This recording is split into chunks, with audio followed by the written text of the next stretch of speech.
హల్లెలూయా. దేవుని నామానికి స్తోత్రం కలుగును గాక. గడిచిన కాలం అంతా దేవుడు మనల్ని కాచి కాపాడి మరలా మనల్ని సమకూర్చిన విధానం పెట్టి దేవునికి వందనాలు, ఆయనకి లెక్కింపలేనని స్తోత్రాలు. ప్రార్థన చేసుకొని మనం కార్యక్రమంలో డైరెక్ట్గా వెళ్ళిపోదామండి.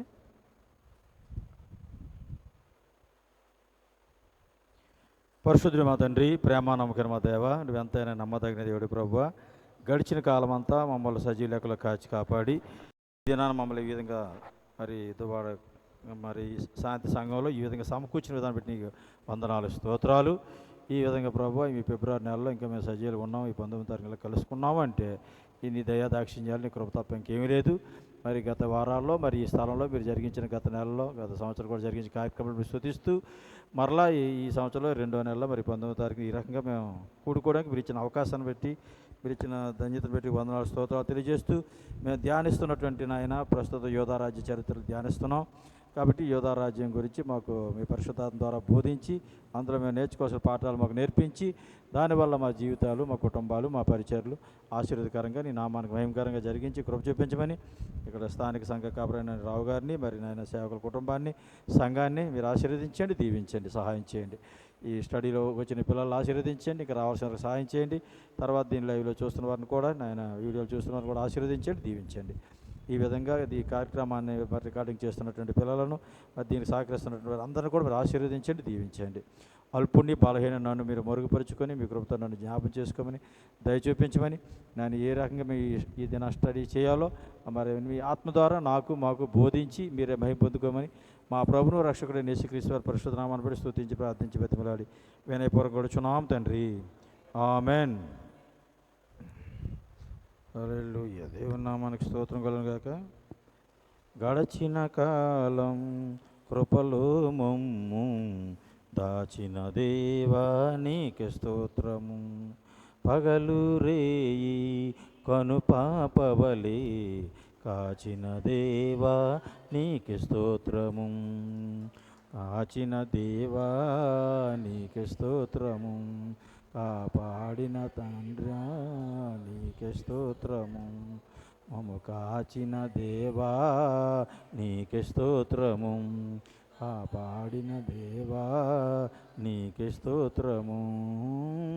గడచిన కాలం కృపలో మమ్ము దాచిన దేవా నీకే స్తోత్రము. హల్లెలూయా. ఓకే ప్రియులారా, దేవునామానికి స్తోత్రం. మొదటగా ఆయనకి స్తుతులు స్తోత్రాలు చెల్లించుకుందాం. మనం ఇప్పుడు ఈరోజు క్లాసు యోధారాజులు కంటిన్యూషన్ జరుగుతుంది. మీరు బోర్డు మీద మీకు ఆల్రెడీ పేరు రాయడం జరిగింది. యోధారాజ్యంలో ఉన్నటువంటి పేర్లు మ్యాప్ కూడా వేయడం జరిగింది. మరి యోధారాజ్యం గురించి ఒకసారి మనం జ్ఞాపకం చేసుకున్నట్లయితే, మరి ఇశ్రాయేల్ రాజు యోధారాజులు విడిపోయిన తర్వాత ఇశ్రాయేల్ రాజ్యం పైన షోమ్రోన్లో మ్యాప్లో వాళ్ళు పరిపాలించారు. క్రీస్తుపూర్వం 930 నుంచి 722 వాళ్ళ పీరియడ్ అయిపోయింది. వాళ్ళు అశ్షూరు వెళ్ళిపోయారు. ఆ క్లాస్ మనకు అయిపోయింది. నెక్స్ట్ కింద యెరూషలేము ఉంది, ఇది యోదయ రాజ్యం. ఇది యోదయ రాజ్యాన్ని మరి రెహబాం మొదలుకొని మరి దీన్ని పరిపాలించారు. మరి మొత్తం 20 మంది పరిపాలించారు రాణితో కలిపి. ఇందులో మనం ఆల్రెడీ ఈ యెరూషలేములో ఉన్నటువంటి 2 గోత్రాలు యోధా బెన్యామిన్ గోత్రాల గురించి స్టడీ చేస్తున్నాం. షోమ్రోన్లో ఉన్న 10 గోత్రాలు ఆల్రెడీ షోమ్రోన్ రాజ్యం వాళ్ళ చెరకు వెళ్ళిపోయినట్టు మనం చూసాం గతంలో. ఇప్పుడు ఈ రెహబాము తాలూకా ప్రారంభం నుంచి మనం ఇంతవరకు చూసినట్టు రాజులు, మొదటిగా రెహబాం చూసాం. ఆయన తాలూకా పరిపాలన 17 సంవత్సరాలు. ఆయన కాలంలో షమయా ప్రవక్త. ఆ తర్వాత అబియాని చూసాం, ఆయన కుమారుడిని. ఆయన 3 సంవత్సరాలు పరిపాలించినట్టుగా.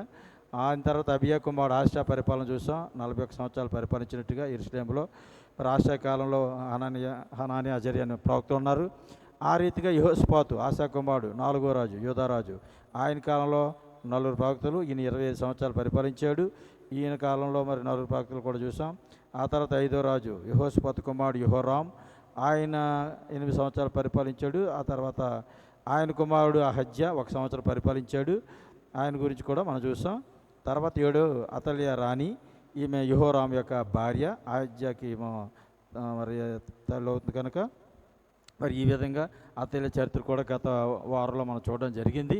ఈ విధంగా యూదా రాజుల్లో రెహబాము, అబియా, ఆసా, యోసపాతు, యెహోరాము, అహజ్యా, అతల్య ఈ 7గురిని గత క్లాస్లో మనం చూడడం జరిగింది. ఇప్పుడు ఈ క్లాస్లో మనం 8వ రాజు అయినటువంటి యోవాషు నుంచి ఈరోజు మనం స్టడీ చూస్తున్నాం. మరి ఆ ముందు రాజుల గురించి మీకు ఏమైనా వివరణ కావాలంటే ముందు వీడియో ఉంది, అది మీరు చూసుకోవచ్చు. ఇప్పుడు ఈరోజు 8వ రాజు అయినటువంటి యోవాషు గురించి మనం చూస్తున్నాం. ఇది బైబిల్లో మనం 2వ దినవృత్తాంతాలు తీసుకుంటున్నాం. ఈ రాజులు యోధా రాజుల గురించి 2వ దినవృత్తాంతాలు మనం చదువుకుంటే చక్కగా మనకు అర్థమవుతుంది. కాబట్టి ఇప్పుడు మనం 22వ అధ్యాయంలో 2వ దినవృత్తాంతములు 22వ అధ్యాయంలో మరి 10వ వచనం నుంచి 12వ వచనం వరకు ఆ భాగంలో యోవాషు గురించి కూడా రాయబడి ఉంది కనుక మళ్ళీ వెనక్కి వెళ్తున్నాం. మనం యాక్చువల్ 23 అధ్యాయంతో అతలేరా అనేది అయిపోయింది. ఇప్పుడు 24 అధ్యాయం నుంచి మనం కంటిన్యూ చేయాలి, కానీ వెనక్కి ఒకసారి మరలా వెళ్తున్నాం. ఎందుకంటే యోవాషు 22 అధ్యాయాలు కనబడుతున్నాడు, 23 అధ్యాయాలు కూడా కనబడుతున్నాడు. యోవాషు గురించి 22 అధ్యాయంలో ఏముందంటే 22:10 నుంచి 12 వచనాలు చూసుకుంటే, అహజ్య తల్లి అయిన తన కుమారుడు చనిపోయినని వినినప్పుడు ఆమె లేచి యోధావారి సంబంధుల రాజవంశాలందరినీ హతం చేసింది. అతలేరా అని ఎప్పుడైతే తన కుమారుడు అహజ్య చనిపోయిన తెలిసిందో యోధా రాజులందరినీ చంపేసిందని. అయితే రాజునకు కుమార్తె అయిన యెహోషాపాతు అహజ్య కుమారుడైన యోవాషును అతులైన రాజకుమారుల నుండి దొంగిలించి అతనిని అతని దాదిని ఒక పడకటింటిలో ఉంచెను. యెహోరాము రాజకుమార్తెను మరి యెహోయాదాను యాజకుని భార్యనైన యెహోషాపాతు అతల్యకు కనబడకుండా అతను దాచిపెట్టెను కనుక ఆమె అతను చంపలేకపోయిను. ఈ యెహోషాపాతు ఎవరంటే అహజ్యాకు సహోదరి అని రాశాడు. కాబట్టి 6 సంవత్సరాలు అతడు వారితో కూడా దేవుని మందిరంలో దాచబడి ఉండెను. ఎవరు దాచబడి ఉన్నారు ఈ భాగంలో? యోవాషు. అంటే యోవాషు తన అబ్బాయినటువంటి అతల్య చేసినటువంటి దుర్మార్గ పనికి యోధా రాజకుమారులందరినీ చంపించేసేటప్పుడు ఈ యోవాషు బాలుడు కనుక ఇతన్ని దాచిపెట్టింది వాళ్ళ మేనత్త యెహోషాపాతు. ఈ భర్త పేరు యెహోయాదా, ఆయన యాజకుడు. వీళ్ళిద్దరు కలిపి ఈ పిల్లాడిని దాచి యెహోవా మందిరంలో దాచిపెట్టి ఇతన్ని 6 సంవత్సరాలు చాలా చక్కగా ఉంచినట్టుగా మనకు అర్థమవుతుంది. ఇప్పుడు 23 అధ్యాయానికి వెళ్తున్నాం. యోవాషు కంటిన్యూ అవుతున్నాం మనం. అంతటి 7వ సంవత్సరం అందు యెహోయాదా ధైర్యం తెచ్చుకొని శతాధిపతుల్లోనూ మరి యెరోహాం కుమారుడైన అజర్యాతోనూ మరి హానాన్ కుమారుడైన ఇస్మాయిల్తోనూ ఓబేదు కుమారుడైన అజర్యాతోనూ అదాయ కుమారుడైన మహేషతోనూ జిక్రి కుమారుడైన ఎలీషాపాతోనూ నిబంధన చేశాడంట. 1వ వచనంలో ఏం కనబడుతుంది? ఈ కుమారుడికి 7వ సంవత్సరం వయసు వచ్చింది. 7వ సంవత్సరం వయసు ఎప్పుడైతే వచ్చిందో ఇక ధైర్యం చేశాడు ఈయన యాజకుడు. ధైర్యం చేసి ఇక ఈయన రాజుగా చేయాలని ఒక నిర్ణయానికి వచ్చాడు. వచ్చిన తర్వాత కొంతమందితో మాట్లాడాడు, శతాధిపతులతో మాట్లాడాడు, తర్వాత కొన్ని ముఖ్యమైన నాయకులతో మాట్లాడాడు, ఒక 5గురితోని. ఆయన పేర్లే 1వ వచనం ఇచ్చాడు. మరి వీళ్ళని తర్వాత లేవీల్ని, ఆ తర్వాత 2వ వచనం చూస్తే కొంతమందిని వీళ్ళందరూ కూడా ఈయన ప్రిపేర్ చేశాడు. ప్రిపేర్ చేసి ఇందులో ఏం చేశాడు మన గత వారంలో చూడడం జరిగింది. 3వ వచనంలో ఏం రాయబడి ఉందంటే, జనులందరూ సమాజంగా కూడి దేవుని మందిరంలో రాజుతో నిబంధన చేసుకున్నప్పుడు అతడు వారితో ఇట్లనెను, యెహోవా దావీదు కుమారులకు వచ్చి ఇచ్చిన సెలవు చొప్పున రాజకుమారుడు రాజ్యం ఏలవలెను. ఎందుకంటే దేవుడు ఏం చెప్పాడు? రాజ్యం ఎవరికి ఇస్తాడు? దావీదు సంతానానికి ఇస్తాడు. కాబట్టి దావీదు సంతానం వాళ్ళే రాజ్యం ఏలాలి తప్ప అతలే రాజ్యం ఏలడానికి అన్ఫిట్ ఆమె, ఆయన పనికిరాదేమే. ఎందుకంటే ఆమె ఆహాబు కుమార్తె, యెజబెల్ కుమార్తె, బయలుదేవత విగ్రహారాధన సంబంధించింది కనుక ఆమె రాజ్యం ఏలకూడదు. కాబట్టి యోధా రాజ్య వంశానికి సంబంధించిన దావీదు వంశానికి చెందినవాడు వారసుడు ఎవరంటే యోవాషే ప్రజెంట్ రెడీగా ఉన్నాడు. కాబట్టి ఈయన మనం అభిషేకించి రాజుగా చెయ్యాలని ఒక నిర్ణయానికి వచ్చాడు. అప్పుడు జనులందరినీ 3 భాగాలు చేశాడు. ఒక భాగం ద్వారపాలు ఉంచాడు, ఇంకో భాగం రాజవద్ద ఉంచాడు, జనులందరూ ఇంకో దగ్గర ఇంకో భాగం పునాది గుమ్మదారు పెట్టాడు. ఈ రకంగా వచ్చి జనులందరికీ ఆజ్ఞాపించాడు. యాజకులకి లేవీలకి పరిచయం చేయవారు ఎవరు ఏ పని చేయాలో అంతా అందరికి చెప్పేశాడు. 6వ వచనంలో మాట చెప్తున్నాడు, యాజకులను లేవీల్లో పరిచారం చేయవారిని తప్ప యెహోవా మందిరం లోపలికి మరి ఎవరు రాకూడదు. వారు ప్రతిష్ఠింపబడినవారు కనుక వారు లోపలికి రావచ్చు, కానీ జనులందరూ యెహోవా ఇచ్చిన ఆజ్ఞ చొప్పున బయట ఉండవలను. ఎవరు మందిరం లోపలికి రావాలి, ఎవరు మందిరం బయట ఉండాలి, ఈ విషయం కూడా 6వ వచనంలో క్లారిటీగా చెప్పాడు. లేవీలందరూ తమ తమ ఆయుధాలు చేత పట్టుకుని రాజు చుట్టూ ఉండవలను. మందిరం లోపలికి మరి ఎవరు వచ్చిన ఏళ్ళ ఆ వచ్చిన వారికి మరణశిక్ష విధించడి. రాజు లోపలికి వచ్చినప్పుడేమి బయటికి వెళ్ళినప్పుడేమి మీరు అతనితో కూడా ఉండవలను. చూసారు ఎంత చక్కగా ఏర్పాటు చేస్తున్నాడు యెహోయాదా. 7 సంవత్సరాలు అనేటువంటి బాలుడికి, రాజకుమారుడికి అంత ఏర్పాట్లు చేస్తున్నాడు యెహోయాదా. చాలా చక్కగా ఒక విద్యాబుద్ధులు నేర్పించడమే కాదు, ఆయన సంరక్షించడమే కాదు, ఆయనకి కావాల్సినటువంటి ఏర్పాట్లు కూడా, సైనిక బలాన్ని కూడా ఏర్పాటు చేస్తున్నాడు. చాలా చక్కగా నడిపిస్తున్నాడు. 11వ వచనం చదువుతున్నాను. 23:11 రెండో దినవృత్తాంతములు. అప్పుడు వారు రాజకుమారుని బయటికి తోడుకొని వచ్చి అతని మీద కిరీటముంచి ధర్మశాస్త్ర గ్రంథమును అతని చేతికిచ్చి అతనికి పట్టాభిషేకం చేసిరి. యెహోయాదాను అతని కుమారులను అతన్ని అభిషేకించి రాజు చెరువు యగునుగాక అనేరి. ఇక్కడ ఒక విషయం మనం గమనించాలి. ఇతను రాజకుమారుని రాజుగా చేసేటప్పుడు, అతనికి పట్టాభిషేకం చేసేటప్పుడు లాస్ట్ లైన్లో ఏముంది? యెహోయాదాను అతని కుమారులను అతన్ని అభిషేకించిరి అని ఉంది. అంటే యెహోయాదు కుటుంబం, యెహోయాదు తర్వాత తన భార్య, తర్వాత పిల్లలు కూడా, కుటుంబం అంతా కూడా ఈ యోవాషు రాజుని ప్రోత్సహించినట్టుగా అర్థమవుతుంది. ఇది మన మైండ్లో పెట్టుకోవాలి. ఓకే, ఆ తర్వాత ఎలా చనిపోయింది అతలి అన్నది 12వ వచనం నుంచి రాయబడి ఉంది. మరి ఆ తర్వాత భాగం అది లాస్ట్ టైం చూసేసాం. మరి 21వ వచనం వరకు 12 నుంచి అదంతా అతలి తాలూకా మరణం గురించి రాశారు. కాబట్టి అది తర్వాత మీరు స్టడీ చేసుకోవచ్చు. అంటే మనకి 22 అధ్యాయాలు ఏం కనబడ్డది యోవాషు గురించి? అతన్ని మందిరంలో 6 సంవత్సరాలు దాచారు. 23 అధ్యాయాలు ఏం కనబడుతుంది? అతడు 7 సంవత్సరాల వయసు వచ్చేసరికి ఆయన ఏం చేశారు? రాజుగా పట్టాభిషేకం చేశారు. ఇది 23 అధ్యాయాలు మనం చూస్తాం. ఇప్పుడు 24 అధ్యాయానికి వెళ్తున్నాం. యోవాషు ఏలన ఆరంభించినప్పుడు 7 సంవత్సరం ఈడు గలవాడై యెరూషలేములో 40 ఏండ్లు ఏలెను. 40 సంవత్సరాలు ఇతను పరిపాలించాడు యోవాషు. ఎన్నో సంవత్సరంలో రాజు అయ్యాడు అంటే 7వ సంవత్సరంలో రాజు అయ్యాడు. ఇది ఓకే. ఇప్పుడు ఇంకా చూడండి, అతని తల్లి బెయేర్షెబా కాపురస్తులైన జిబ్యా యాజకుడైన యెహోయాదా బ్రతికిన దినములనియు యోవాషు యెహోవా దృష్టికి యథార్థంగానే ప్రవర్తించాడంట. ఇది తర్వాత ఇంకేం చెప్తున్నాడు ఈయన గురించి, యోవాషు గురించి? 2 భార్యలు మరి ఈయనకి పెళ్లి చేసినట్టుగా 3వ వచనంలో మనకు కనబడుతుంది. యెహోయాదా అతనికి 2 భార్యలు పెళ్లి చేసెను, అతడు కుమారులను కుమార్తెలు కనెను. అంతటి యెహోవా మందిరమును మరి బాగు చేయవాలని యోవాషునకు తాత్పర్యం పుట్టిన కనుక అతడు యాజకులను లేవీయులను సమకూర్చి, మీరు యోధా పట్టణంలో పోయి మీ దేవుని మందిరం బాగు చేయుటకై ఇశ్రాయేలు అందరి యొద్ద నుండి ధనమును ఏటాటా సమకూర్చు, ఈ కార్యం మీరు త్వరపెట్టవాలని వారికి ఆజ్ఞ ఇచ్చాను. వారు దాన్ని త్వరగా చేయకపోయినందున రాజు ప్రధాన యాజకుడు యెహోయాదాను పిలిచి, ఆ దుర్మార్గులైన అతల్య కుమారులు దేవుని మందిరం పాడు చేసి యెహోవా మందిర సంబంధమైన ప్రతిష్టాపకాలను అన్నింటినీ బయలుదేవత పూజకు ఉపయోగించిరి. ముందు ఈ మందిరం బాగు చేయాలని తాత్పర్యం కలిగింది రాజుకి. ఇది వయసు పెరిగింది కదా, జ్ఞానం పెరిగింది కాబట్టి దేవుని యందు పెంచుతున్నాడు కదా, యాజకుడి చేతిలో పెరుగుతున్నాడు ఈయన.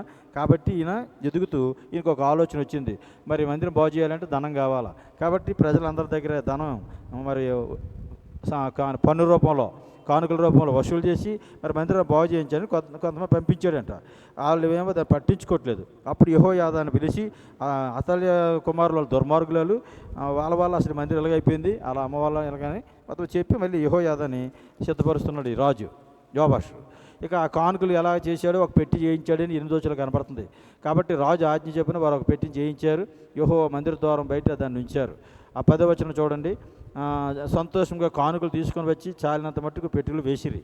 లేవీయులు ఆ పెట్టిన రాజు విమర్శించే స్థలంలోకి తెచ్చి వచ్చిరి. అందులో ద్రవ్యం విస్తారంగా ఉన్నట్టు కనబడినప్పుడల్లా రాజు యొక్క ప్రధానమంత్రి, ప్రధాన యాజకుడు నియమించిన పై విచారణకర్త వచ్చి పెట్టెలో ఉన్న ద్రవ్యం తీసి యథాస్థానం దాని నుంచి వచ్చిరి. వారి చెప్పిన పలుమారు చేడి చేత విస్తారమైన ద్రవ్యం సమకూర్చబడెను. మొత్తం మీద మందిరానికి చాలా ధనం సమకూరుస్తున్నారు యూదా వాళ్ళంతా కూడా. అయితే ఈ ధనాన్ని ఏం చేశారో చెప్తున్నాడు 12వ వచనంలో. 2వ దినవృత్తాంతాలు 24:12. అప్పుడు రాజును యెహోయాదాను యెహోవా మందిరం పని చేయవారికి దాన్ని ఇచ్చి యెహోవా మందిరం బాగు చేటికై కాసేవారిని వడ్లవారిని యెహోవా మందిరం బలపరచుకు ఇనుప పని ఎత్తడి పని చేయవారి కూలి కుదిర్చిరి.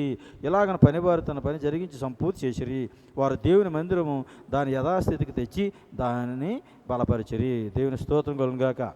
అంతకుముందు మరి అతల్య మందిరం కలుషితం అయిపోయింది, పాడైపోయింది కదా. కాబట్టి ఇప్పుడు ఏం చేస్తున్నాడు యోవాషు? మొత్తం మందిర తాలూకు అంతా కూడా సవరణలు జరిగించి అంతా కూడా మరలా నూతన ప్రతిష్టగా దాన్ని ఒక రూపులోకి తీసుకొచ్చాడంట. కాబట్టి ఇదంతా చక్కగా చాలా మంచి పని చేశాడు యోవాషు మనకు అర్థమవుతుంది ఈ అధ్యాయంలో. మరి ఈయన పెద్ద అయిన తర్వాత ఇక 14వ వచనంలో ఏం చెప్తున్నాడు? 2వ దినవృత్తాంతాలు 24:14 చదువుతున్నాను.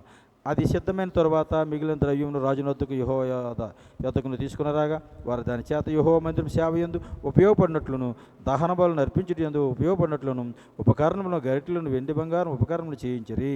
యెహోయాదా ఉన్న అన్ని దినములు యెహోవా మందిరంలో దహన బలులు నిత్యము అర్పింపబడెను. దేవుని స్తోత్రం.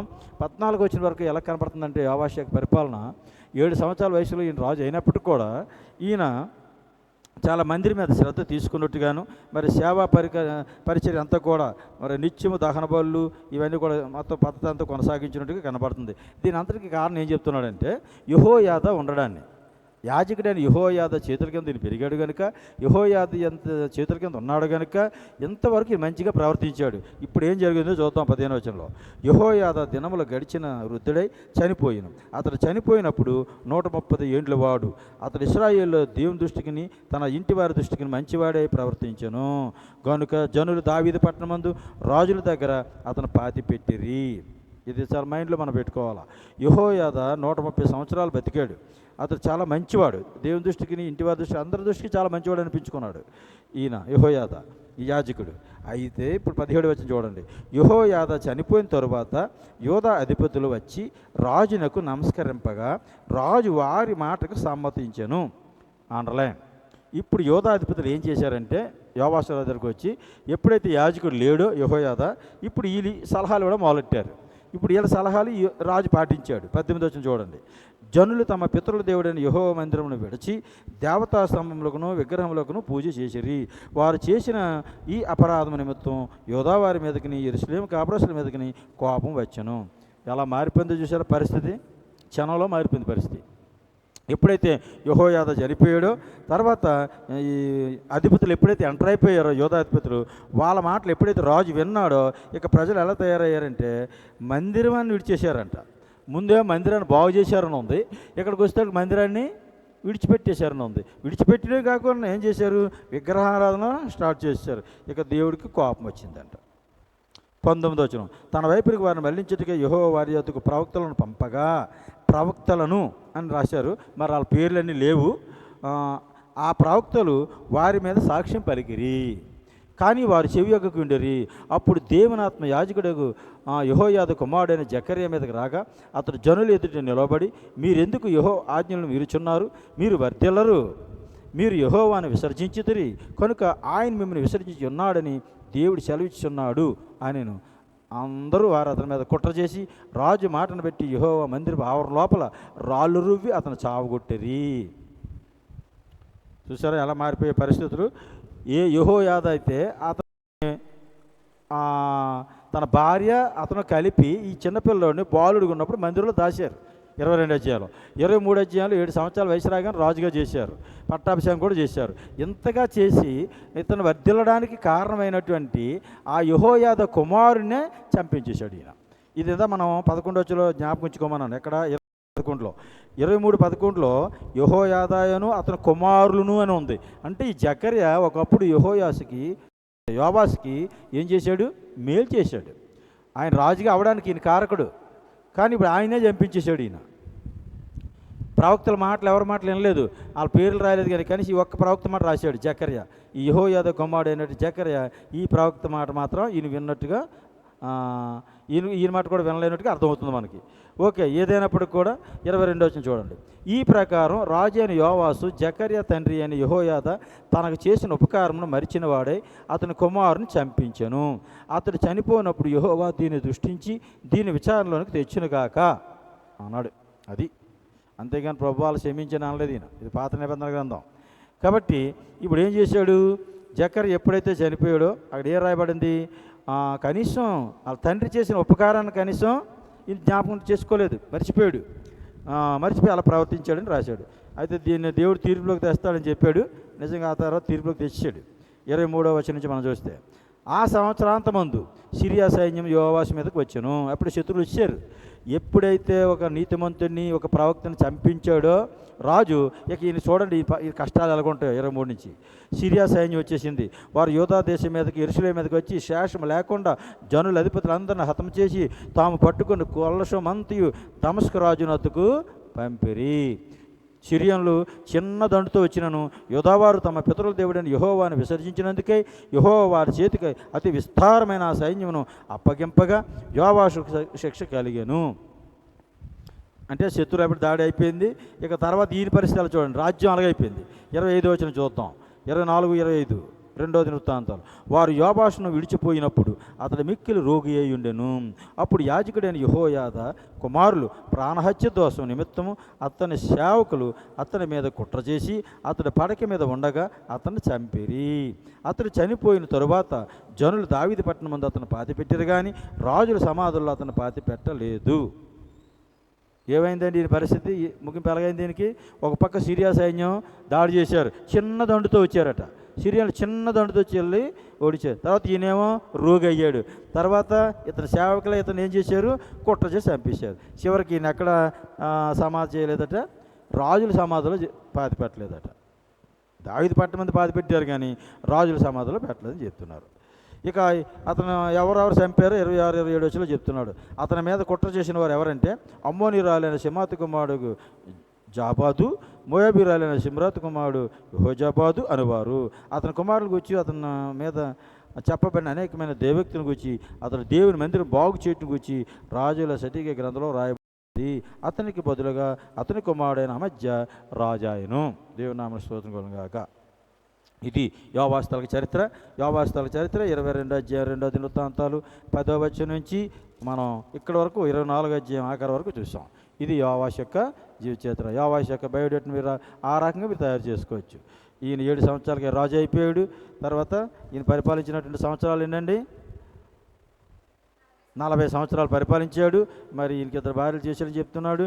ఈయనకి బాగుపడడానికి మొదట యెహోయాదా యాజకుడి కారణం, ఈయన దాచబడ్డానికి కారణం యాజకుడు, అతని భార్య యెహోషాబాత్, వాళ్ళిద్దరు వల్ల ఈయన సేవ అయ్యాడు. ఆ తర్వాత అతడి చంపించేసి ఈయన రాజుగా చేశారు. యెహోయాదా కుటుంబం అంతా కూడా ఈయన సహకరించారు. అయితే ప్రారంభంలో మందిరాన్ని బాగు చేయించాడు, చాలా చక్కగా భక్తిలో ఉన్నాడు. కానీ తర్వాత యెహోయాదా ఎప్పుడైతే చనిపోయాడో యోధా రాజ్య యొక్క అధిపతుల మాటలు విని ఆ తర్వాత ఈయన పాడైపోయాడు. కాబట్టి విగ్రహారాధన ప్రారంభించాడు. యెహోవా మందిరాన్ని విడిచిపెట్టేశాడు. ఇక దేవుడు కోపం వచ్చి ప్రవక్తలు పంపించాడు. ప్రవక్తలు పంపించిన తర్వాత అందులో ఒక ప్రవక్త అయినటువంటి జకర్యా యెహోయాదా కుమారుడు ఆయనకి బుద్ధి చెప్పాడు. ఏమయ్యా మీరు చేసిన తప్పు అంటే మాకే ఎదురు చెప్తావని ఆయన చంపేశారు మందిరంలోనే. దీని గురించి యేసుప్రభు వారు చెప్పారు. మనకి మత్తయి సువార్త 23వ అధ్యాయం 35వ వచనంలో చెప్పారు. అలాగే లూకా సువార్త 11వ అధ్యాయం 51వ వచనంలో చెప్పారు. జకర్యాన్ని బలిపీఠం దగ్గర చంపేశారు కదా. నీతిమంతుడైన హేబేలు రక్తం మొదలుకొని జకర్యా వరకు కూడా నీతిమంతులను ఎంతోమంది చంపుకొస్తున్నారా మీరు? ఇది పెద్ద గొప్ప కాదు, నన్ను చంపడం మీరు పెద్ద గొప్ప కాదని యేసుప్రభు వారు యూదులతో మాట్లాడతారు. కాబట్టి ఇది యోవాషు తాలూకా చరిత్ర. ఇక నెక్స్ట్ 25వ అధ్యాయానికి వెళ్తున్న ప్రియులారా. ఇప్పుడు అమజ్య చరిత్ర. అమజ్య ఏళ్ళను ఆరంభించినప్పుడు 25 ఏండ్ల వాడై 29 సంవత్సరం యెరూషలేములో ఏలును. అలా నోట్ చేసుకోండి ముఖ్య విషయాలు. ఈ అమజ్య ఎవరితో కొడుకంటే మనకి యోవాషు యొక్క కుమారుడు. 25 సంవత్సరాల వాడు ఈయన. మరి 29 సంవత్సరాలు పరిపాలించాడు. ఇక అతని తల్లి యెరూషలేము కాపురస్తురాలని, ఆమె పేరు యెహోయద్దాన్ అని తల్లి పేరు ఉంది. ఇక రాజుల కాలంలో ఎక్కువ తల్లి పేర్లే రాస్తారు.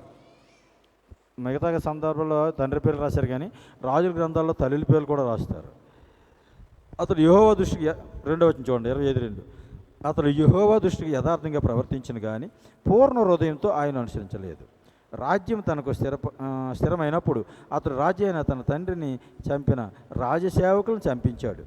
అయితే తండ్రులు పిల్లల కొరకును పిల్లల తండ్రుల కొరకును చావకూడదు. ప్రతి మనిషి తన పాపం కొరకు తానే చావాలని మోషే గ్రంథమందుల ధర్మశాస్త్రంతో రాయబడి ఉన్నదని యెహోవా ఆజ్ఞను పెట్టి అతడు వారి పిల్లలను చంపక మానెను. మనకేమర్థమవుతుంది? ఎప్పుడైతే అమజ్య రాజు అయ్యాడో తర్వాత తన తండ్రిని ఎవరు చంపారో వాళ్ళ మీద పగ తీర్చుకొని వాళ్ళకి చంపించేశాడు. అయితే వాళ్ళ పిల్లలు మాత్రం చంపించలేదంట. ఎందుకు?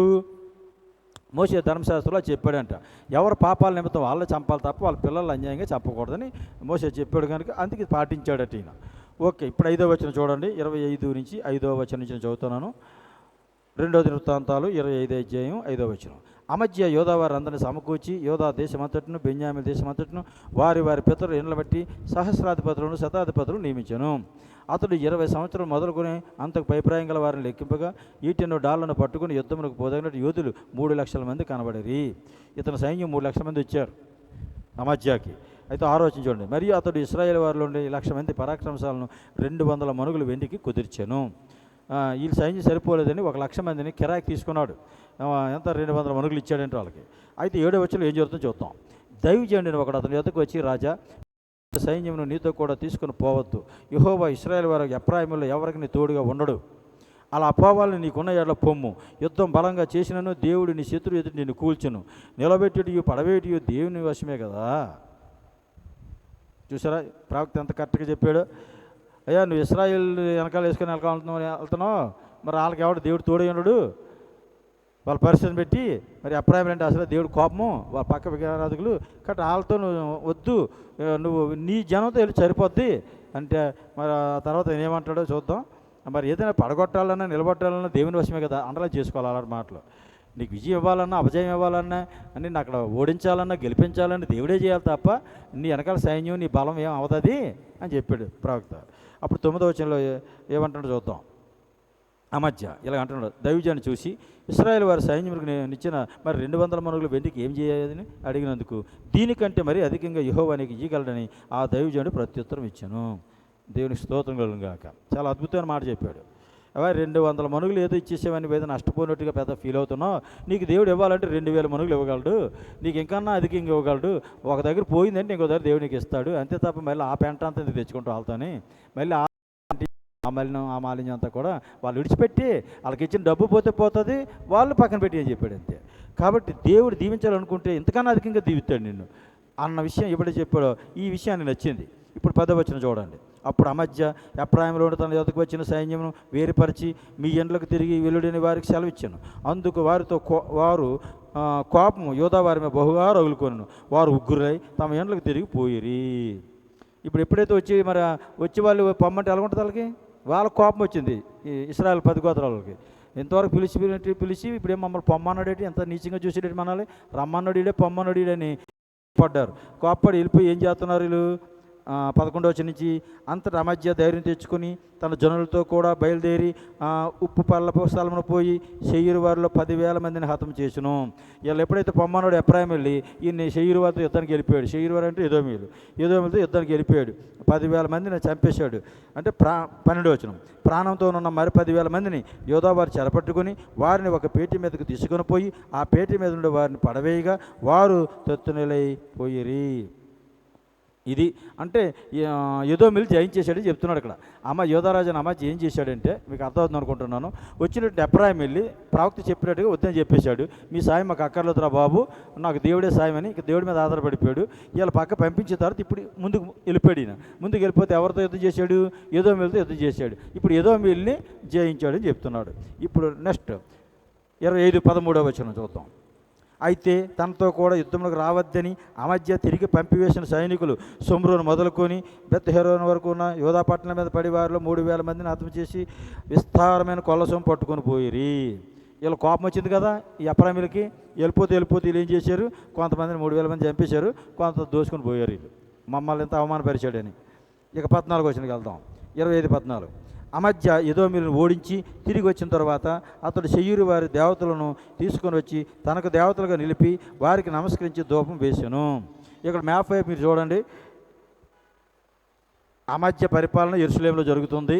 మరి శేయీరు వారి దేవతలు ఎదోమీలు అంటే ఎక్కడ ఉన్నారు, ఈ మృత సముద్రం ఉంది. ఈ మృత సముద్రం కింద ఉంటారు ఎదోమీలు. ఇక్కడ వాళ్ళ భూభాగం. ఇక్కడికి వెళ్ళాడు యుద్ధానికి. వీళ్ళు ఓడించుకొని వచ్చినప్పుడు వీళ్ళ దేవతలు కూడా తెచ్చుకొని వీళ్ళ దేవతలు కూడా ఇప్పుడు ధూపం వేయడం మొదలెట్టాడు. 14వ వచనం అది చేశాడు. అయితే 15వ వచనంలో దేవుడు ఏమంటాడు చూడండి. అందుకొరకు యెహోవా కోపం అమధ్యను ఆయన అతని యొద్దకు ప్రవక్తను ఒకని పంపగా, పేర్లే దీన్ని కూడా ఒక ప్రవక్తను పంపించాడు. అమధ్య చేసిన పనికి ప్రవక్తను పంపగా అతడు నీ చేతిలో నుండి తమ జనులను విడిపింప శక్తి లేని అండర్లైన్ నీ చేతిలో నుండి తమ జనులను విడిపింప శక్తి లేని దేవతల యొద్ద నీవెందుకు విచారణ చేయదువనా అమధ్యతో అనెను. అతడు అమధ్యతో మాట్లాడుచుండగా రాజు, ఎవరు రాజు అంటే అమధ్య, ప్రవక్తను చూసి ఏమన్నాడు చూడండి. నువ్వు రాజు యొక్క ఆలోచనకర్తల్లో ఒకడవా, ఊరుకొనుము, నేను నిన్ను చంపనేలా అని చెప్పగా ఆ ప్రవక్త ఏమంటాడంటే నీవు ఎలా చేసి నా ఆలోచన అంగీకరింపకపోవుట చూసి దేవుడు నిన్ను నశింప చేయని ఉద్దేశించి ఉన్నాడని నాకు తెలియనని చెప్పి ఊరకొనెను. అది ఇక 17వ వచనం. ఇక్కడ ఏం జరిగింది మీకు అర్థమైపోయింది. ఎప్పుడైతే శయూరు దేవత తీసుకొచ్చాడో దానికి ఈయన ప్రవక్త వచ్చి ఎప్పుడైతే అది తప్పని చెప్పాడో, ఇక ప్రవక్త నువ్వు నోరు మూసుకొని ఉండు, అసలు మాట్లాడడానికి నువ్వేవాడో, నువ్వు నా సంఘంలో ఉన్నవాడువా, లేకపోతే నా సమాజంలో ఉన్నవాడువా, నా ఇంట్లో ఉన్నవాడా, నా కులం వాడువా, లేకపోతే నా వాడివా, నేను ఏర్పాటు చేసుకున్న ప్రవక్తవే, నువ్వు కాదు కనుక, నువ్వు బయటోడు కనుక నువ్వు నోరు మూసుకొని ఉంటే బెటర్ అన్నాడు. అయితే సరేలే నేను నోరు మూసుకొని ఉంటాను, నిన్ను దేవుడు నశింపజేయడానికి ఇష్టపడుతున్నాడు అనిపిస్తుంది నాకు. అందుకే అర్థం అంగీకరించలేదని ఊరుకున్నాడు. ఇక చూడండి ఇప్పుడు ఏమైందో. 25 అధ్యాయం 2 దినవృత్తాంతాలు 17 వచనం. అప్పుడు యోధారాజు మధ్య ఆలోచన చేసుకుని, రమ్ము మనం ఒకరు చూసుకుందామని యెహూకు పుట్టిన యెహోయాజు కుమారుడు ఇశ్రాయేల్ రాజునైన యెహోయాసునొద్దకు వర్తమానం పంపాను. కాగా ఇశ్రాయేల్ రాజైన యెహోయాసు యోధారాజు అమధ్యకు ఎలా తిరిగి వర్తమానం పంపాను, నీ కుమార్తెను నా కుమారునికి ఇమ్మని లెబానంలో ఉన్న ముండ్ల చెట్టు, లెబానంలో ఉన్న దేవదారు వృక్షమునకు వర్తమానం పంపగా, లెబానంలో సంచరించి ఒక దుష్టమృగం ఆ ముండ్ల చెట్టును తొక్కివేసిను. నేను ఎదోమీయులను ఓడించి తిని కదా అని నీవు అనుకునిచున్నావు. నీ హృదయం నువ్వు గర్వించి ప్రగల్భంలాడినట్టున్నది. ఇంటి యొద్ద నిలిచియుండుము. నీవు నా జోలికి వచ్చి కీడు తెచ్చుకుంటా ఎందుకు? నీవును నీతో కూడా యోధావారును అపజయమంతుట ఎందుకు? ఈ స్టోరీ మీకు అర్థమవుతుంది అనుకుంటున్నాను. ఆ మధ్య ఏం చేశాడు, పైన ఉన్నటువంటి సోమ్రోన్ రాజు అయినటువంటి ఇశ్రాయేల్ రాజు దగ్గరికి ఒక సందేశాన్ని పంపించాడు. ఏమయ్యా నీకు నాకు యుద్ధానికి వస్తావని, వివాహ సంబంధం అయితే యుద్ధానికి కాలు దిగుతున్నావు ఎందుకురా, అసలు అనవసరం నా జోలికి ఎందుకు వస్తావు, ఏదో మీరు జయించే నేను గర్వపడుతున్నావా నువ్వు, అందుకే నాతో ఎందుకు కాలు దిగుతాను, అనవసరం నా మీదకి ఎందుకు వస్తాను, ఊరుకోరా బాబు అంటే ఆయన ఊరుకోలేదంట. 20వ వచనం చూడండి. జనులు ఎదోమీయుల దేవతల యొద్ద విచారణ చేయొచ్చు వెచ్చరు కనుక వారి శత్రువుల చేతికి వారు అప్పగింపడినట్లు దేవుని ప్రేరణ వల్ల, అది అండర్లైన్. 20వ వచనం. 2 దినవృత్తాంతాలు 25 అధ్యాయం 20 వచనం ఏ రాశాడు, ప్రజలు ఎదోమీయుల దేవతల వద్ద విచారణ చేస్తున్నారు కనుక వారి శత్రువుల చేతికి వారు అప్పగింపబడినట్లు దేవుడి ప్రేరేపణ వల్ల అమధ్య వర్తమానం అంగీకరింపబోయెను. బా, దేవుని ప్రవక్త మాట ఎందుకు వినలేదు అంటే, ఈయన అంతకుముందు చేసిన ఆయన తప్పు పనికి ఇది పనిష్మెంట్ ఇచ్చాడు మరి దేవుడు. ఆ రకంగా చెప్తున్నాడు ఇక్కడ. 21వ వచనం. ఇశ్రాయేల్ రాజు అని యెహోయాసు బయలుదేరగా యోధా దేశమునికి చేరిన బెత్షెమెషులో అతడును యోధా రాజు అయిన ఒకరు చూచుకొనిరి. యోధా వారు ఇశ్రాయేల్ వారి ఎదురు నిలవలేక ఓడిపోగా ప్రతివాడు తన గుడారములకు పారిపోయిను. కోరి గొడవకెళ్ళాడు ఈయన, చివరికి ఓడిపోయాడు. ఓకే, ఇక 24వ వచనం చదువుతున్నాను చూడండి. అతడు దేవుని మందిరంలో ఓబేదేదోం, 23వ వచనం కూడా చదువుతాను, 25, 23, అది కూడా కొద్దిగా ఇంపార్టెంటే. అప్పుడు ఇశ్రాయేల్ రాజు అయిన యెహోయాసుకు పుట్టిన యోవాసు కుమారుడును యోధారాజునైన అమధ్యాను బెత్షెమెషులో పట్టుకొని యెరూషలేమునకు తీసుకుని వచ్చి యెరూషలేం ప్రాకారమును ఎఫ్రాయిం గుమ్మం మొదలుకొని మూల గుమ్మం వరకు 400 మూరల పొడుగున పడగొట్టెను. ఇది కొద్దిగా ఎక్స్ప్లెయిన్ చేయాలనుకుంటున్నాను. ఎవరిని పడగొట్టారు? ఇశ్రాయేల్ రాజు యోధా రాజ్యం మీదకి వచ్చినప్పుడు యెరూషలేం ప్రాకారాన్ని పడగొట్టాడు. ఇప్పుడు ఇశ్రాయేల్ ఎవరు, యోధావారు ఎవరు? ఇద్దరు అబ్రాహాం పిల్లలే. వాళ్ళ దేవుడు ఎవరు, వీళ్ళ దేవుడు ఎవరు? ఇద్దరికి ఒక్కడే దేవుడు. మరి ఇశ్రాయేల్ రాజు యెరూషలేం ప్రాకారం పడగొట్టాడంటే మరి ఎవరి ప్రాకారం పడగొట్టినట్టు? ఆయన వాళ్ళ దేవుని ప్రాకారాన్ని పడగొట్టాడు. ఒక పాస్టర్ గారు ఇంకో పాస్టర్ గారి దగ్గరికి వెళ్ళి ఆ సంఘాన్ని పాడు చేశారు. మరి ఎవరిని పాడు చేసేట ఆయన? సౌలా నన్ను ఎందుకు నివసిస్తున్నావు, నేను ఎక్కడ నిన్ను నివసించాను అంటే, నువ్వు నా సంఘాన్ని నివసిస్తున్నావు కదా, నన్ను నివసించుంటే కదా అన్నాడు. అంటే ఇక్కడ యోధారాజు ఇశ్రాయేల్ రాజు గొడవలో యెరూషలేం మీద దాడి చేశాడు. ఆయన ప్రాకారం పడగొట్టాడు. వాళ్ళ దేవుడి ప్రాకారానికైనా వాళ్ళు భయపడలేదు. అయ్యో రాజు మంచోడు కాకపోవచ్చు, కానీ ఆ ప్రాకారం ఆ మందిరం అది మా దేవుడిదే కదా అన్న ఆలోచన లేకున్నా, అంటే యుద్ధాలు కాబట్టి ఇప్పుడు కూడా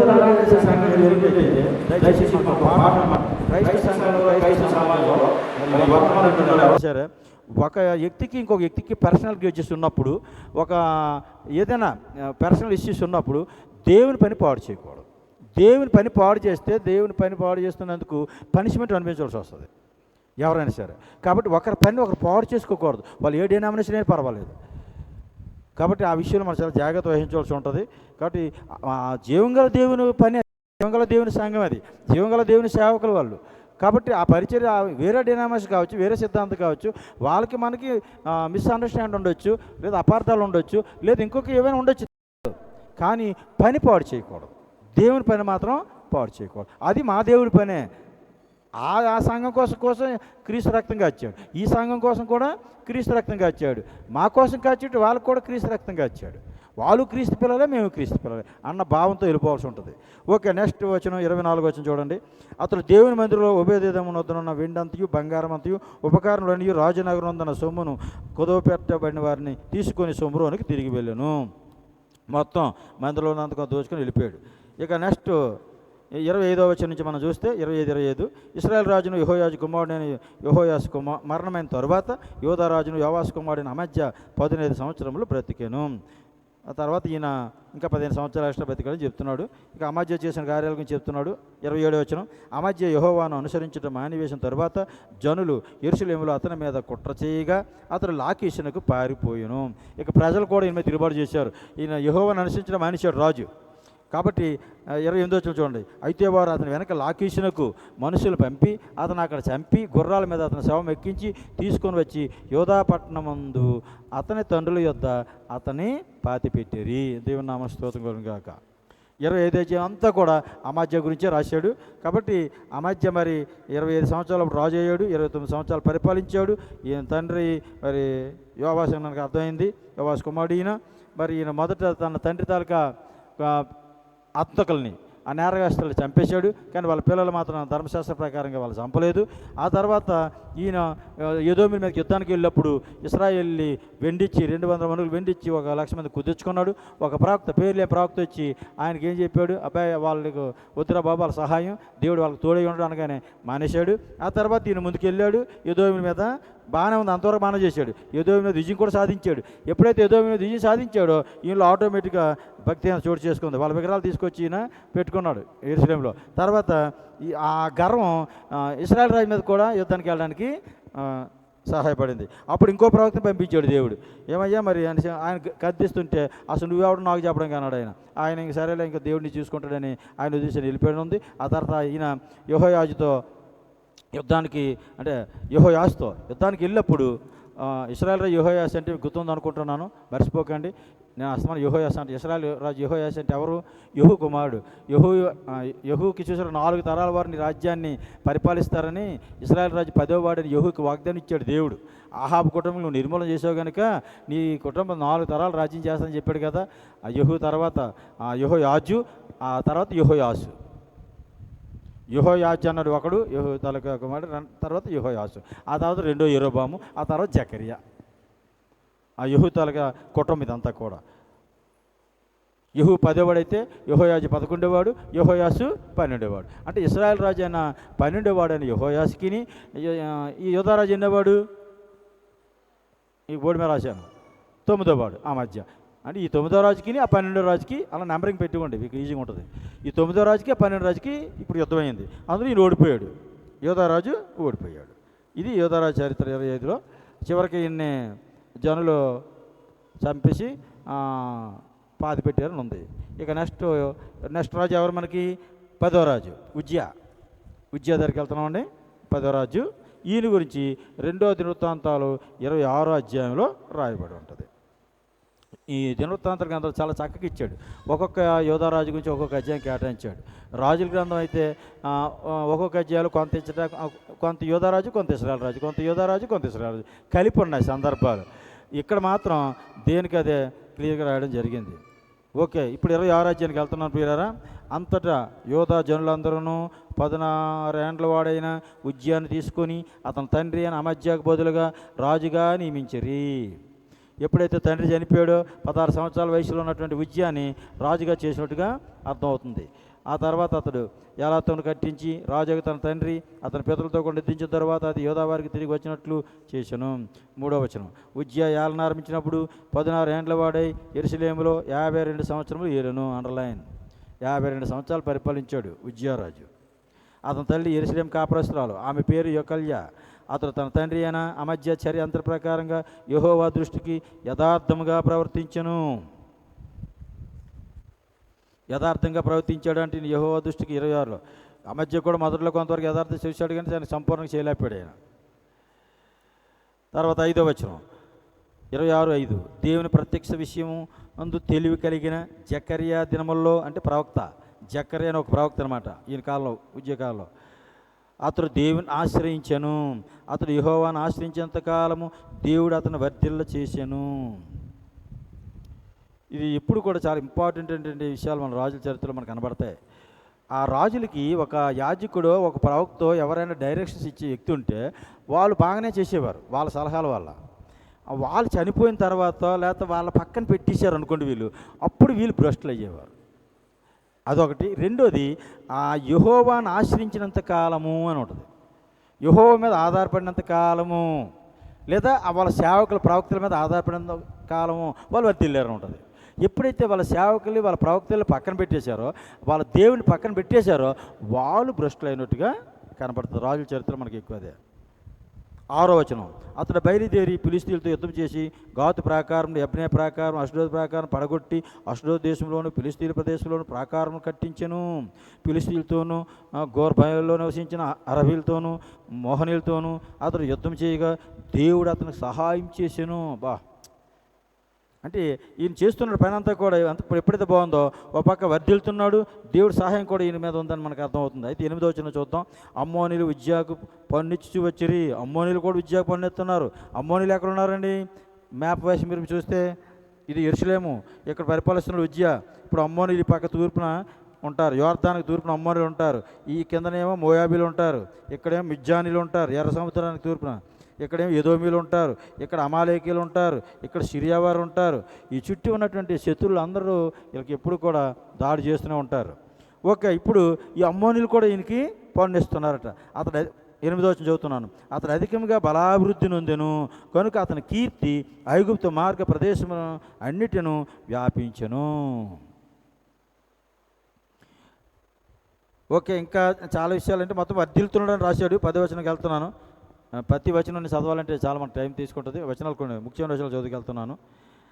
10వ వచనం, అదియుగాక షెపెల ప్రదేశంలోను మైదాన ప్రదేశంలోను అతనికి విస్తారమైన పశువులు ఉండగా అతను అరణ్యంలో దుర్గములు కట్టించి అనేకమైన బావులు తవ్వించెను. వ్యవసాయం ముందు అతనికి అపేక్ష గలవాడు కనుక పర్వతంలోను కర్మేల్లోను అతనికి వ్యవసాయకులను ద్రాక్ష తోట పనివారును కలిగి ఉండిరి. ఈ ఉద్యోగి వ్యవసాయం చేయాలంటే చాలా ఆసక్తి ఎక్కువ కాబట్టి వ్యవసాయం బాగా అభివృద్ధి చేశాడని కనబడుతుంది మనకి. ఓకే, ఇక 12వ వచనంలో మనం చూసినట్లయితే వారి పితరుల ఇండ్ల పెద్దల సంఖ్యను బట్టి పరాక్రమశాలు 2600 మంది అయిరి. రాజునికి సహాయం చేయటకే శత్రువులతో యుద్ధం చేయటి అందు పేరు పొందిన పరాక్రమశాలు 3,07,500 మంది గల సైన్యం వారి చేతి కింద ఉండను. ఉజ్జియా ఈ సైన్యం అంతటికి డాళ్ళను, ఈటలను, శిరస్త్రాణములను, కవచములను, విల్లులను, వడిసెలను చేయించెను. మరియు అతడు అంబులనేమి పెద్ద రాళ్ళేమి ప్రయోగించటికే ఉపాయశాలు కల్పించిన యంత్రములను యెరూషలేములో చేయించి దుర్గముల్లోను బురుజుల్లోను ఉంచెను. అతడు స్థిరపడి వరకు అతనికి ఆశ్చర్యకరమైన సహాయం కలిగను. అండర్లైన్ 15వ వచనం లాస్ట్ లైన్. అతడు స్థిరపడి వరకు అతనికి ఆశ్చర్యకరమైన సహాయం కలిగను కనుక అతని కీర్తి దూరముగా వ్యాపించెను. దేవుడు ఒక వ్యక్తికి తోడై ఉంటే అతని కీర్తి వ్యాపిస్తుంది, మరి వర్ధిల్తాడు, అన్నీ ఉందని ఇక్కడ వరకు మనకు అర్థమైంది ఉద్యోగ సంగతి. ఇప్పుడు ప్లేట్ మారుతుంది. ఇప్పుడు చూడండి 16వ వచనం. అయితే అతడు స్థిరపడిన తరువాత అతడు మనస్సును గర్వించి చెడిపోయెను. ఎప్పుడు కూడా ఒక వ్యక్తి పాడైపోవడానికి కారణం, చెడిపోవడానికి కారణం గర్వమే మెయిన్. మనకి ఒక విషయం బైబిల్ బోధిస్తుంది. ఆదికాండం 1వ అధ్యాయంలో మానవులందరిని ఆశీర్వదిస్తానని దేవుడు చెప్పాడు. అది ఆదాముకి ఇచ్చిన వాగ్దానం ఎవరికది? ఇజ్రాయేల్ కాదు, మానవ జాతి అందరికి కూడా మీరు ఫలించి అభివృద్ధి చెంది విస్తరించి భూమి నిండించి దాన్ని లోపరుచుకోండి అని మొత్తం ఆదాముకు పుట్టిన వాళ్ళందరికీ వర్తిస్తుంది. అది ఆదాము పుట్టిన వాళ్ళందరికీ అంతే, ఇప్పుడు మానవ జాతి అందరికీ వర్తిస్తుంది.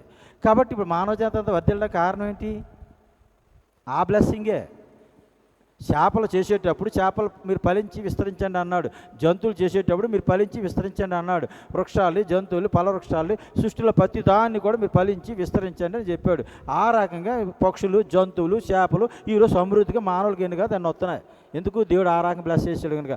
మానవులు కూడా ఆ రకంగా బ్లెస్ చేసాడు కనుక బ్లెస్సింగ్స్ ఆటోమేటిక్గా వచ్చేస్తాయి. ఇప్పుడు వాళ్ళు దేవుడు నమ్ముకోకపోయినా ఆటోమేటిక్ బ్లెస్సింగ్స్ వచ్చేస్తాయి ఆ వాగ్దానం ప్రకారంగా. అయితే ఆశీర్వదించడం అందరిని ఆశీర్వదిస్తున్నాడు, కానీ ఆ ఆశీర్వాదం నిలుపుకున్న వాళ్ళు కొంతమంది, ఆశీర్వాదాన్ని నిలుపుకోలేక గర్వించి పోగొట్టుకున్న వాళ్ళు కొంతమంది. ఇది బైబిల్ సారాంశం. అంతెందుకు ఇశ్రాయేలు చరిత్ర చూసేటప్పుడు కూడా ఐగుప్తులో వాళ్ళు ఉన్నప్పుడు ఏం చేశారు? వాళ్ళు బానిసలు, నౌకరులు, ఒక పని వాళ్ళు. కానీ వాళ్ళు కనాన్ దేశం వచ్చిన తర్వాత ఏమయ్యారు? వాళ్ళే వానర్స్, వారే గొప్ప వాళ్ళు అయిపోయారు. వాళ్ళకి పని వాళ్ళు ఉన్నారు ఇప్పుడు. అయితే ఏం చేశారు? కనాన్ దేశంలో ఉన్నప్పుడు ఒకప్పుడు వాళ్ళ పని వాళ్ళ కింద ఉన్నారన్న విషయం మర్చిపోయారు వాళ్ళ ఎవరో పితరులు. ఇప్పుడు వాళ్ళ పిల్లలు ఒక స్థితికి వచ్చేసరికి వీళ్ళకి పని వాళ్ళు వీళ్ళు ఎలాగ బాధించేశారన్నమాట. ఇప్పుడు మళ్ళీ వీళ్ళని ఏం చేశాడు? బబులోనికి పంపించేశాడు. వాళ్ళ నాన్నగారు వాళ్ళ తాతగారు ఊరు పంపించేశాడు. వాళ్ళ తాతగారు ఊరు ఎక్కడ? వాళ్ళ పితరుల ఊరు అబ్రాం ఊరు. బబులోని దేశానికి చేరగా పంపించాడు. అంటే దేవుడు ఆశీర్వదిస్తున్నాడు, కానీ ఆశీర్వాదాలు నిలుపుకోవట్లేదు. ఆ తరం వారు నిలుపుకున్నా ఆ తర్వాత తరం వారు ఆ ఆశీర్వాదం కోల్పోతున్నారు. ఎగ్జాంపుల్ సొలొమోను బోల్డ్ ఐశ్వర్యం ఉండేది, ఆ తర్వాత వాళ్ళ పిల్లలు పోగొట్టారు. ఓకే ప్రియులారా, కాబట్టి ఇక్కడ ఏమయ్యాడు? ఇంతవరకు బాగా వర్ధిల్లాడు, కీర్తి వ్యాపించింది, అన్నీ ఉన్నాయి. కానీ ఇప్పుడు ఎందుకు ఏం చేశాడు చూద్దాం. పొరపాటు 16వ వచనంలో, అతడు ధూపం పీఠం మీద ధూపం వేటికై యెహోవా మందిరంలో ప్రవేశించి తన దేవుడైన యెహోవా మీద ద్రోహం చేయగా యాజకుడైన అజర్యాయు అతనితో కూడా ధైర్యవంతుడైన యెహోవా యాజకులు 80 మంది అతని వెంబడి లోపలికి పోయిరి.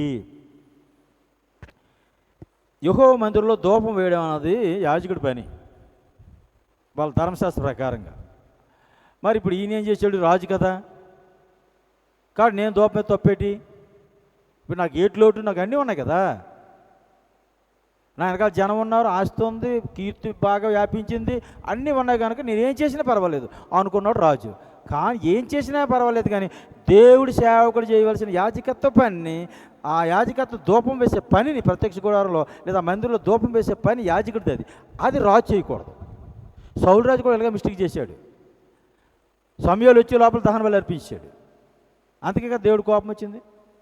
కాబట్టి రాజులైనప్పటికి కూడా యాజకులు చేయవలసిన పని వాళ్ళు చేయకూడదు. ఇప్పుడు ఈయనకి ఏమైందో ఒకసారి అలా చదివేస్తాను చూసేయండి. 18వ వచనం నుంచి. 2వ దినవృత్తాంతాలు 26వ అధ్యాయం 18 నుంచి చదువుతున్నాను. వారు రాజైన ఉజ్జియాను ఎదిరించి ఉజ్జియా యెహోవాకు ధూపం వేటిగా ప్రతిష్ఠింపబడిన అహరోను సంతతి వారని యాజకుల పనియే కానీ నీ పని కాదు. పరిశుద్ధ స్థలంలో నుండి బయటికి పొమ్ము, నీవు ద్రోహం చేసి ఉన్నావు, దేవుడైన యెహోవా సన్నిధి ఇది నీకు ఘనత కలగజేయదని చెప్పగా ఉజ్జియా ధూపం వేటుకు ధూపాత్రిని చేత పట్టుకొని రౌద్రుడై యాజకుల మీద కోపం చూపాను. యెహోవా మందిరంలో ధూపం పీఠం ప్రక్కన అతడు ఉండగా యాజకులు చూచుచునే ఉన్నప్పుడు అతని నొసట కుష్ఠరోగం పుట్టెను. ప్రధాన యాజకుడైన అజర్యాయును యాజకులందరూ అతని వైపు చూడగా అతని నోట కుష్ఠం గలవాడై ఉండెను కనుక వాడు తడువు చేయక అక్కడి నుండి అతను బయటికి వెళ్ళగొట్టిరి. యెహోవా తన మొత్తునని ఎరిగి బయటికి వెళ్ళుటకు తామును త్వరపడెను. ఒకసారి మనం రాజుల గ్రంథంలో చూస్తాం. మొదటి రాజుల గ్రంథం 13వ అధ్యాయంలో యెరోబాము కూడా ఒకసారి ఏం చేస్తాడు? బేతేల్లో ధూపం వేయడం ట్రై చేస్తాడు బలిపీఠం మీద. అప్పుడు ఒక దైవజనుడు వస్తాడు. అప్పుడు అంటే రాజా నువ్వు ఇక్కడ ఈ బలిపీఠం మీద ధూపం వేస్తానో, రాబోతున్న రోజుల్లో యోషియా అని ఒకడు వస్తాడు యోధా రాజ్యం నుంచి. వాడు మొత్తం బలిపీఠాలు అన్నీ చేసి మొత్తం ఈ బలిపీఠాల మీద ధూపాలు వేసిన వాళ్ళు మాత్రం మొత్తం ఫినిష్ చేస్తారంటే వారు నెల పట్టుకుంటారు అన్నాడు రాజు. వెంటనే చెయ్యి ఎండిపోయింది కదా, మనం చూసాం మొదటి రాజుల గ్రంథం 13వ అధ్యాయంలో మొదటి యెరోబాము కాలంలో.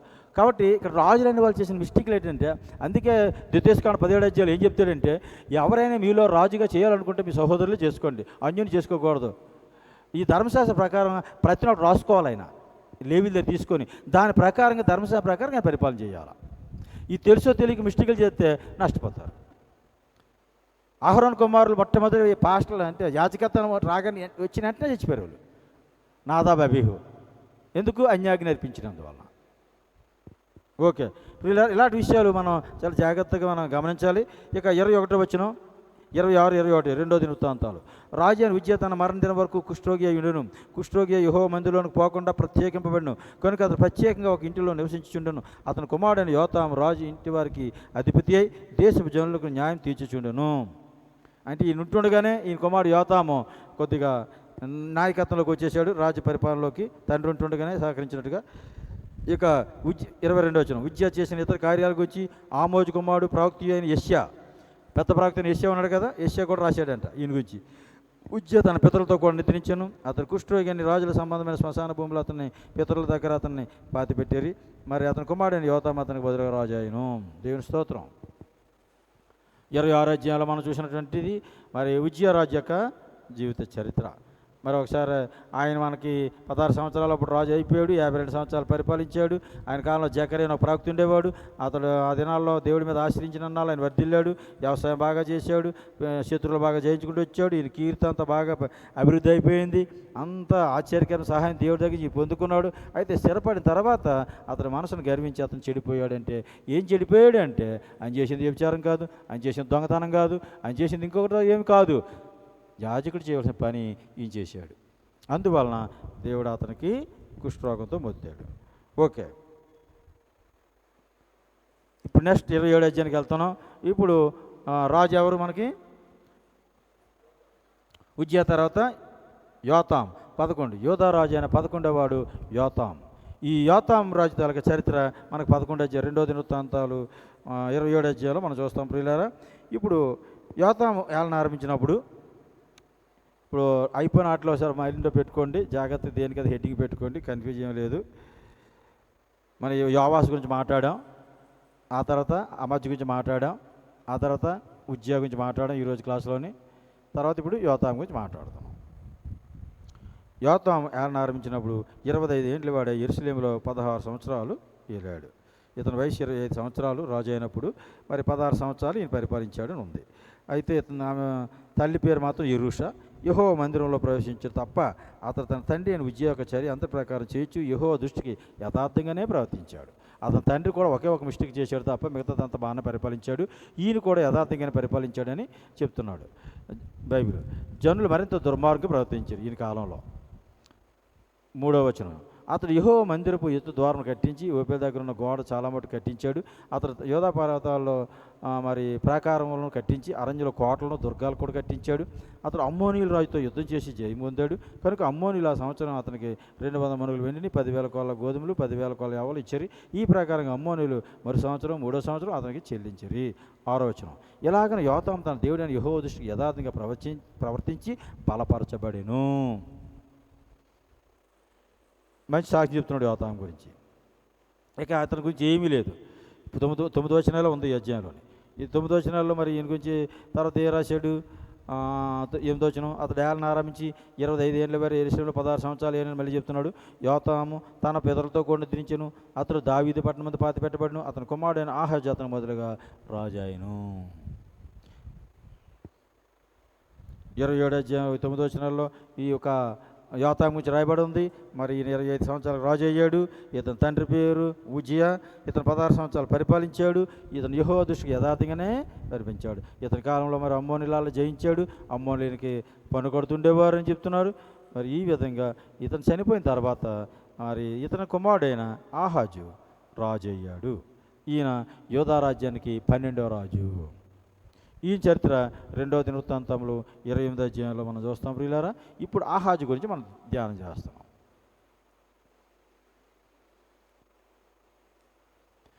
ఇప్పుడు ఆహాజు దగ్గరికి వచ్చేసరికి ఆహాజు 2వ దినవృత్తాంతాలు 28వ అధ్యాయం చదువుతున్నాను.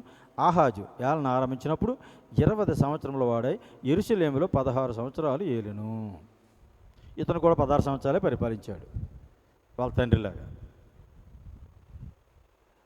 మీకు ఎప్పుడు కూడా యెరూషలేములో పరిపాలించాడని ఎప్పుడైనా చదివారనుకోండి యోధారాజు అని అర్థం. షోమ్రోన్లో పరిపాలించాడని అన్నారనుకోండి ఇశ్రాయేల్ రాజు అని అర్థం. వాళ్ళ క్యాపిటల్ అది, వీళ్ళ క్యాపిటల్ ఇది. ఉత్తర రాజు అని అన్నాడు అనుకోండి ఇశ్రాయేల్ రాజు అని అర్థం. దక్షిణ రాజు అని అన్నాడు అనుకోండి యోధారాజు అని అర్థం. అలా మైండ్లో పెట్టుకోవాలి మీరు రాజు గ్రంథాలు ప్రవక్త గ్రంథాలు చదివినప్పుడు. ఇక్కడ ఒక విషయం మీకు జ్ఞాపం చేస్తున్నాను.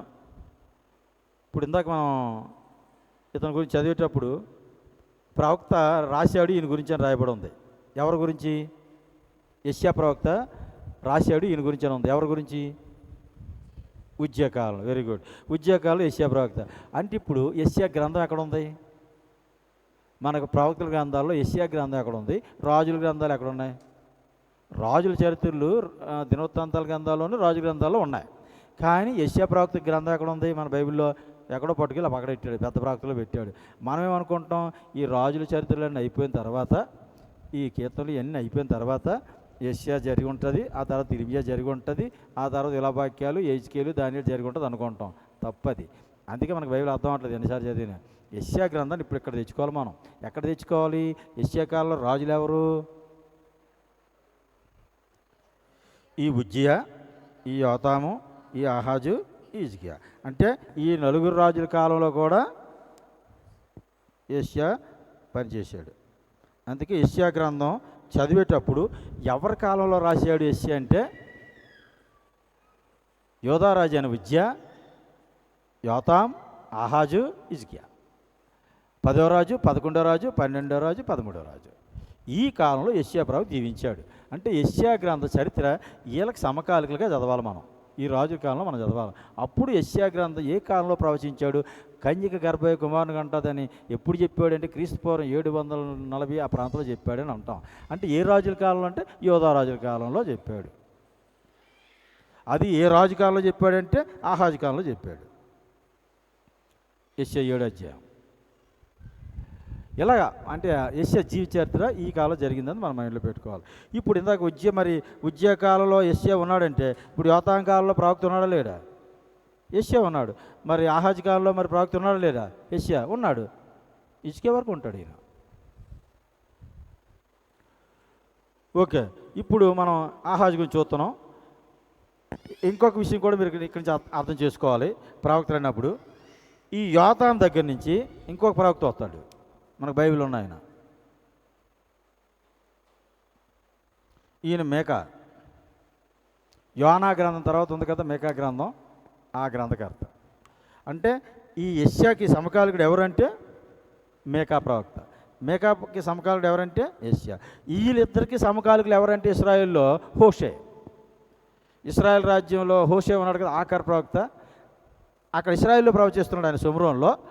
ఈ షోమ్రోన్లో ఆయన హోషే ప్రవక్త ఉంటాడు.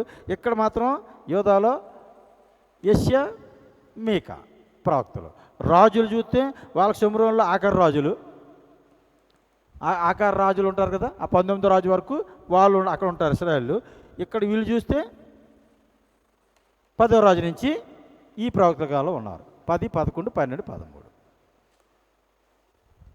అంటే మీరు ఆ గ్రంథాలు చదివేటప్పుడు వీళ్ళకి సమకాల చరిత్ర అంటే మేకా గ్రంథం చదివినా, యెషయా గ్రంథం చదివినా, ఈ ప్రవక్తలు ఎక్కడోలో అక్కడ గ్రంథాలు అక్కడ ఉన్నంత మాత్రం అక్కడోళ్ళు కాదు, వాళ్ళు ఇక్కడ వాళ్ళ గురించి ఇక్కడ చదవాలి మనం ఆ 2 గ్రంథాలు కూడా. ఓకే, ఇప్పుడు ఆహాజు చూస్తున్నాం. ఆహాజు ఏలన ఆరంభించినప్పుడు 25 సంవత్సరాల వాడు యెరూషలేములో. ఇదంతా మనం 16 సంవత్సరాలు అనుకున్నాం కదా. అతడు తన పితడు అయిన దావీదు వలె యెహోవా దృష్టికి యథార్థంగా ప్రవర్తింపలేదు. ఈ దావీదుని మెయిన్గా తీసుకుంటారు యోధరాజుల్లోని. ఇతడు దావీదు వలె తన పితడు వలె యథార్థంగా ప్రవర్తించను. ఇతడు దావీదు వలె యథార్థంగా ప్రవర్తించలేదు. ఈ గ్రంథకర్త ఎప్పుడు కూడా దావీదుని కోడి చేస్తాడు. కాబట్టి ఈయనేంటి దావీదు వలె ప్రవర్తించలేదని ఉంది ఇక్కడ. ఓకే, ఇక ఇతని గురించి ఏ రాశాడంటే ఇతను మహా దుర్మార్గుడు. ఈయన గురించి ఇంకా చూద్దాం. అతడు 2వ వచనం 28:2. అతడు ఇశ్రాయేల్ రాజుల మార్గంలో నడిచి బయలుదేవత రూపంలో పోత విగ్రహములను చేయించను. ఎవరి మార్గాలు నడిచాడంట? ఇశ్రాయేల్ రాజు మార్గంలో నడిచాడు. మరి అతడు బెన్ హిన్నంలో యందు ధూపం వేసి ఇశ్రాయేల్ ఎదుటి నుండి యెహోవా తోలు వేసిన జనముల హేయక్రియలు చొప్పున తన కుమారుల అగ్నిలో దహించను. ఎంత ఘోరమైన కార్యాలు చేశాడో చూడండి రాజు. తన కుమారులు కూడా బలిచ్చేశాడు. ఎవరు చేశారంటే ఎవరు చేసిన చెప్పిన ఇశ్రాయేల్ రాజు మార్గంలోని. తర్వాత యెహోవా ఎదుటి నుండి యెహోవా తోలేసిన జనాలంటే ఎవరు? కనానీలు. ఆ దేశంలో కనానీలు కదా ఒకప్పుడు ఉండేవారు. వాళ్ళు ఏం చేశారో అయ్యే చేస్తున్నాడు ఇప్పుడు ఈయన. అసలు వాళ్ళ కనానీళ్ళు ఆ దేశం ఖాళీ చేయించిన కారణం ఏంటి? ఇలాంటి పనులు చేస్తున్నారనే వాళ్ళు చూసి వాళ్ళ విగ్రహారాధన, నరబలులు ఇవన్నీ వాళ్ళ తాలూకా మాంత్రిక వ్యభిచారాలు అన్నీ చూసి వాళ్ళు ఖాళీ చేసేసి ఆ దేశాన్ని వీళ్ళకి ఇచ్చాడు. ఇప్పుడు వీళ్ళు కూడా వెళ్ళి అదే చేస్తే మరి ఊరుకుంటాడు దేవుడు? అందుకే ఊరుకోలేదు. ఇప్పుడు ప్రభులోకి రాకముందు నువ్వు ఇలా బతికావు అలా బతికావు, మరి ఏది చేశారో తప్పు అయిపోయిందంటే శిలువ దగ్గరికి వస్తే క్షమించాలని చెప్పాడు. మళ్ళీ ప్రభు దగ్గరికి వచ్చిన తర్వాత కూడా నువ్వు అలాగే కొనసాగుతున్నావు పాత జీవితంలో అంటే మరి దేవుడు ఊరుకుంటాడా? అమ్మ ఇటుపైన నువ్వు పాపం చేయకు, మరీ ఎక్కువ కీడు కలుగును. దానికి మనం పోట్లాడాలి తప్ప ప్రార్థనలోని ఆ శోధనలు జయించడానికి. అంతే తప్ప పాపంతో రాజీ పడితే దేవుడు ఊరుకునే ప్రశ్న లేదు అసలు. వాళ్ళే ఊరుకోలేదు, ఇంక మన ఎలా ఊరుకుంటాడు? ఇక నెక్స్ట్ తర్వాత చూడండి 5వ వచనం చూడండి. అందుచేత అతను దేవుడైన యెహోవా అతన్ని సిరియా రాజు చేతకు అప్పగించను. అందుచేత ఎందుకు? ఆ పనులు చేయడాన్ని సిరియా రాజు చేతికి అప్పగించాడంటే ఇప్పుడు మనకి వాళ్ళకి తేడా ఏంటంటే వాళ్ళు పాపం చేస్తే ఏం చేసేవాడంటే ఈ పక్క నుంచో ఆ పక్క నుంచో సిరియా వాళ్ళు అంటే ఎక్కడ ఉన్నారు, ఈ పైన ఉన్నారు. ఇక్కడ నుంచి సిరియా రాజుకి ఇంత ఒకసారి అమాజీకి ఎక్కడ ఏదో మీరు ఒకసారి ఇలాగా ఈ చుట్టుపక్కల ఎవరికొకరికి అప్పగించేవాడు. వీళ్ళు తప్పు చేసేటప్పుడల్లా మనల్ని అయితే ఎలాగ అప్పగిస్తాడు, మనం తప్పు చేసినట్టయితే మనల్ని ఏ ఆర్థిక ఇబ్బందులకో లేదా అసమాధానాలకో లేదా అనారోగ్యాలకో ఏదో దేనికో దానికి మనల్ని అప్పగిస్తాడు. అప్పుడే మనం అర్థం చేసుకోవాలి, నాకు ఎందుకు వచ్చింది అసమాధానం, నాకు ఎందుకు వచ్చింది అనారోగ్య పరిస్థితి, నాకు ఎందుకు వచ్చింది ఆర్థిక ఇబ్బంది, మనశ్శాంతి అనే పరిస్థితి ఎందుకు వస్తుందంటే ఏదో పాపం హృదయంలో జరిగింది. అది మనం అర్థం చేసుకొని దేవుని దగ్గరికి వెళ్ళిపోవాలంతే. సెట్ అయిపోవాలి, సెట్ అవుతేనే మళ్ళీ అవుతుంది. దావీదు కూడా సెట్ అయ్యాడు కనుక, పడ్డాడు కనుక అందులోంచి బయటకు వచ్చాడు. ఓకే, ఇప్పుడు మనకి 5వ వచనంలో ఇంకా రాసింది చూసారా, సిరియా రాజుకి అప్పగించిన తర్వాత ఏమో చూడండి, సిరియన్లు అతను ఓడించి అతని జనుల్లో చాలామందిని చెరపట్టుకొని దమస్కునకు తీసుకొని పోయిరి. అతడు ఇశ్రాయేల్ రాజు చేతికి అప్పగింపబడెను. ఆ రాజు అతను లెస్గా ఓడించును. మొత్తం 2 రాజులు రాశాడు ఇక్కడ. ఇప్పుడు దమస్కు అంటే ఎక్కడుంది, ఇక్కడ ఉంటుంది దమస్కు, సిరియా యొక్క దమస్కు. ఇక్కడికి చెరకెళ్ళిపోయారు. ఆ తర్వాత ఇశ్రాయేల్ రాజు కూడా అప్పగించేసాడని ఉంది. అంటే ఇప్పుడు ఆహాజు మీదకి 2 రాజ్యాల వరకు దాడి, 1 సిరియా రాజు, 2 ఇశ్రాయేల్ తాలూకా పైన 10 గోత్రాల రాజు కూడా దాడి చేశాడు. మీకు ఒక డౌట్ రావచ్చు, మరి వస్తుందో లేదో. మరి ఇశ్రాయేల్ రాజ్యం 930 నుంచి 722 అయిపోయింది కదా, 10 రాజులు, అది 10 గోత్రాలు చెరకెళ్ళిపోయి చెప్పుకున్నాం కదా, మరి మళ్ళీ వాళ్ళ గురించి ఇప్పుడు ఎత్తుకుంటున్నాం ఏంటి? నా ప్రశ్న మీకు అర్థమవుతుందో లేదో. మొదటి ఇశ్రాయేల్ రాజ్యం చూసేసాం కదా మనం. 19 రాజులు అయిపోయారు. వాళ్ళు అశ్షూరు చెరకు ఇక్కడికి వెళ్ళిపోయారు. ఇక్కడ అశ్షూరు ఉంది కదా, ఇక్కడికి వెళ్ళిపోయారు వాళ్ళు అశ్షూరు రాజ్యానికి. ఇప్పుడు యోధా రాజ్యానికి మళ్ళీ వెనక్కి వచ్చి మనం స్టార్ట్ చేస్తాం. మరలా ఇప్పుడు ఈ ఇశ్రాయేల్ రాజు యోధా రాజు గురించి మళ్ళీ మాట్లాడుకుంటున్నాడు మనం. వాళ్ళు ఆల్రెడీ చెరకు వెళ్ళిపోయారు కదా, మళ్ళీ ఇప్పుడు ఈ ఇశ్రాయేల్ రాజులు ఎవరు? మీకేమో డౌట్ వచ్చిందో లేదో నాకు తెలియదు, కానీ వస్తుందేమో అని అనిపించింది నాకు. మన చరిత్ర వెనక్కి వెళ్ళి మాట్లాడుతున్నాం. మళ్ళీ అయిపోయిందని మళ్ళీ స్టడీ చేస్తున్నాం మనం. ఇశ్రాయేల్ రాజులతో చరిత్ర అయిపోయింది, కానీ మళ్ళీ వెనక్కి వెళ్ళి ఇశ్రాయేల్ రాజులకి ఏం జరిగింది చూసాం, ఇప్పుడు వీళ్ళకి కూడా ఏం జరిగిందో చూస్తున్నాం వెనక్కి వెళ్ళి. అందుకొరకు వీళ్ళ గురించి మళ్ళీ ఎత్తుకుంటున్నాం, అంతే తప్ప మళ్ళీ స్టోరీ జరగట్లేదు. అయిపోయిన స్టోరీనే మనం స్టడీ చేస్తున్నాం. అలా మీరు అర్థం చేసుకోవాలి. ఓకే, 6వ వచనం 28:6. రెమల్యా కుమారుడైన పెకహు యూదావారిలో పరాక్రమశాలైన 120,000 మందిని ఒక్కనాడు హతం చేశాను. వారు తమ పితరుల దేవుడైన యెహోవాను విసర్జించినందున వారికి గతి పట్టాను. ఇప్పుడు ఇశ్రాయేల్ రాజు ఎవరంటే పెకహు. ఆ పెకహు అన్నవాడు ఈ తాలూకా 120,000 మంది ఒక్కరోజు చంపేశాడంట. ఇంకా 7వ వచనం నుంచి ఏముందో చదివేస్తున్నాం చూడండి. పరాక్రమశాలైన ఎఫ్రాయిముడు ఇక్రీ సంతతి ఇది అంతా అక్కర్లేదు. 8వ వచనం చూడండి. ఇదిగాక ఇశ్రాయేల్ వారు తమ సహోదరులైన వీరిలో నుండి స్త్రీలనేమి కుమార్తెలేమి 2 లక్షల మందిని చెరకు తీసుకుని పోయాడంట. 120,000 మంది చంపేశాడు ఒకేనాడు ఆ సుమ్రోన్ రాజు వచ్చి. తర్వాత 2 లక్షల మందిని చెరకు తీసుకుని పోయాడంట. మరియు వారి యొద్ద నుండి విస్తారమైన కొల్ల సొమ్ము తీసుకొని దాన్ని సుమ్రోనుకు తెచ్చిరి. అప్పుడు ఒక ప్రవక్త వచ్చాడు అక్కడికి, ఓదేదనంటే ఒక ప్రవక్త వచ్చాడు ఎదురుగా ఇశ్రాయేల్కి ఎదురుగా వచ్చి, ఏమబ్బాయి ఏం చేశారా బాబు, మీరు చేసిన పని ఏంటంటే మీ అన్నదమ్ములు అలా తీసుకురావచ్చా, మీరు మాత్రం చాలా మంచిలా ఏంటి, మీరు మాత్రం అపరాధులు కారా అంటాడు 10వ వచనంలో. ఒకసారి చూడండి 10వ వచనం. ఇప్పుడు మీరు యోధావారిని యెరూషలేము కాపురస్తులను మీ కొరకు దాసురాండ్రుగాను లోపరుచుకుని తలచి ఉన్నారు. మీ దేవుడైన యెహోవా దృష్టికి మీరు మాత్రం అపరాధులు కాకున్నారా? ఒకసారి ఆలోచించండి. ఒకసారి యేసు ప్రభు వారు కూడా ఒక మాట చెప్తారు. పేతురు అడుగుతారు అనుకుంటా అక్కడ, ప్రభు మా శత్రుని ఎన్నిసార్లు క్షమించాలి అన్న మాటకి 70 మార్ల మటుకని చెప్పేసిన తర్వాత మత్తయి సువార్త 18వ అధ్యాయంలో అనుకుంటుంది. దానికి చిన్న ఉపమానం ఏదో ఎగ్జామ్ చెప్పారు. ఒకడికి ఇంత అప్పు ఉన్నది, అది మొత్తం ఆ యజమాని అంతా చెల్లించేశాడు. చెల్లించిన తర్వాత ఈడెళ్ళి వాడు ఏదో కొద్దిగా అప్పు ఉన్నది ఆడికి అవతలడు, వాడు వెళ్ళి పే కొట్టుకున్నాడు. అప్పుడు వాళ్ళ యజమానుడికి ఈ విషయం తెలిసింది. ఒరే నీకు ₹1,00,00,000 నువ్వు అప్పు ఉన్నావు, నేను నీకు క్షమించేశాను రా, ఆడేదో నీకు ఏదో కొన్ని ₹100 అప్పు ఉన్నాడు, 100 మీద అప్పు ఉన్నాడు, ఈ మా దానికి ఆడ వెళ్ళి పే కొట్టుకున్నావు నువ్వు, ఇప్పుడు నువ్వు ఇలా రారా, నువ్వు ఇంత చెడ్డదాసుడివా, నువ్వు ఇంత దుర్మార్గుడివా, మొత్తం నీ అప్పు అంతా కట్టరా అన్నాడు. మొదట అప్పు చెల్లించేశాడు, కానీ ఇప్పుడు మళ్ళీ అప్పు అంతా మళ్ళీ ఎందుకు వేసాడు? నేను నిన్ను క్షమించిన ప్రకారం నువ్వు ఎదుటి వాడిని క్షమించలేదు కనుక ఇప్పుడు మొత్తం బాకీ నువ్వు కట్టు అన్నాడు. కాబట్టి దేవుడు మనల్ని క్షమించిన ప్రకారం మనం ఇతరులు క్షమించాలన్నది మన పాఠం, యేసు ప్రభువు నేర్పించిన పాఠం. ఇప్పుడు అదే చెప్పాడు ప్రవక్త, మీరు మాత్రం అపరాధులు కాకున్నారా, మీలో లోపాలు లేవా? కాబట్టి మీరు అంత రౌద్రంతో తీసుకొచ్చేసారు వాళ్ళ 1,20,000 మంది చంపేశారు ఒకే రోజు, 2 లక్షల మంది చెరకు తీసుకొచ్చారు, వాళ్ళ కొలసమంతా దోసుకుని వచ్చారు. ఓకే, 11వ వచనంలో చెప్తున్నాడు, యెహోవా మహోగ్రత మీ మీద రేగినది కనుక నా మాట ఆలకించి మీ సహోదరుల నుండి మీరు చెరపట్టిన వీరిని విడిచిపెట్టుడి అని చెప్పాడు. అప్పుడు 12వ వచనం చూడండి, అప్పుడు ఎఫ్రాయిముల పెద్దల్లో యోహానాను కుమారుడైన అజర్య, మెషెలెమీతు కుమారుడైన బెరక్య, షల్లూము కుమారుడైన యెహిజ్కియా, హతలాయి కుమారుడైన అమాషా అనేవారు యుద్ధం నుండి వచ్చిన వారికి ఎదురుగా నిలబడి వారితో ఇట్లనిరి, యెహోవా మన మీదకి అపరాధ శిక్ష రప్పించినట్లు మీరు చేసి ఉన్నారు. చెరపట్టిన వీరిని మీరు ఇక్కడికి రప్పింపకూడదు. మన పాపంలో అపరాధంలో పెంపు చేయుటకు మీరు పూనుకొని ఉన్నారు. మన అపరాధం అధికమై ఉన్నది. ఇశ్రాయేలు వారమైన మన మీద మహోగ్రత రేగి ఉన్నది. కాగా అధిపతులను సమాజంగా కూడివారును కన్నులార చూచుచుండగా ఆయుధస్తులు చెరపట్టిన వారిని కొల్లసము విడిచిపెట్టిరి. ఎప్పుడైతే ఆ ప్రవక్త చెప్పాడో ఓదేదు, ఆ ప్రకారంగా యోధా పెద్దలు ముందుకొచ్చారు, ఇశ్రాయేలు పెద్దలు ముందుకొచ్చారు. ఆ తర్వాత జనంతో చెప్పగానే వాళ్ళు విడిచిపెట్టేశారు. అప్పుడు యూదులు తిరిగి వాళ్ళ ప్రాంతానికి వాళ్ళు వెళ్ళిపోయారు. ఇక 15వ వచనంలో ఏం చెప్తున్నారు, ఎలా విడిచిపెట్టారో చెప్తున్నాడు. పేర్లు వదలిపబడిన వారు అప్పుడు లేచి చెరపట్టబడిన వారిని చేపట్టి దోపు సొమ్ము చేత వారిలో వస్త్రహీనులైన వారికి బట్టలు కట్టించి వారికి వస్త్రములను పాదరక్షలను ధరింపజేసి అన్నపానాలు ఇచ్చి తలలకు నూనె పెట్టించి వారిలో బలహీనులైన వారిని గాడిదల మీద ఎక్కించి ఖర్జూర వృక్షముల గారి పట్టణము ఎరుకోక వారి సహోదరుల యొద్దకు వారిని తోడుకొని వచ్చిరి. తరువాత వారు సొమ్ములోనికి మరలా వెళ్ళిరి. అంత మర్యాదగా పంపించాడు వాళ్ళు. ఓకేక 28:16 ఆ కాలమందు ఎదోమీయులు మరలా వచ్చి యోధా దేశమును పాడు చేసి కొందరిని చెరపట్టుకొని పోగా, ఇప్పుడు ఎదోమీయులు మరలా వీళ్ళ మీదకి వచ్చారు. యోధా దేశాన్ని పాడు చేసి కొందరిని చెరపట్టుకుని పోయారు. రాజు ఆహాజు తనకు సహాయం చేయడని ఇప్పుడేని బుద్ధి రావాలి కదా రాజుకి. ఇప్పుడు ఏం చేస్తున్నాడు చూడండి 17వ వచనంలో, అస్సూరు రాజుల యొద్దకు వర్తమానం పంపాడట సహాయం చేయమని.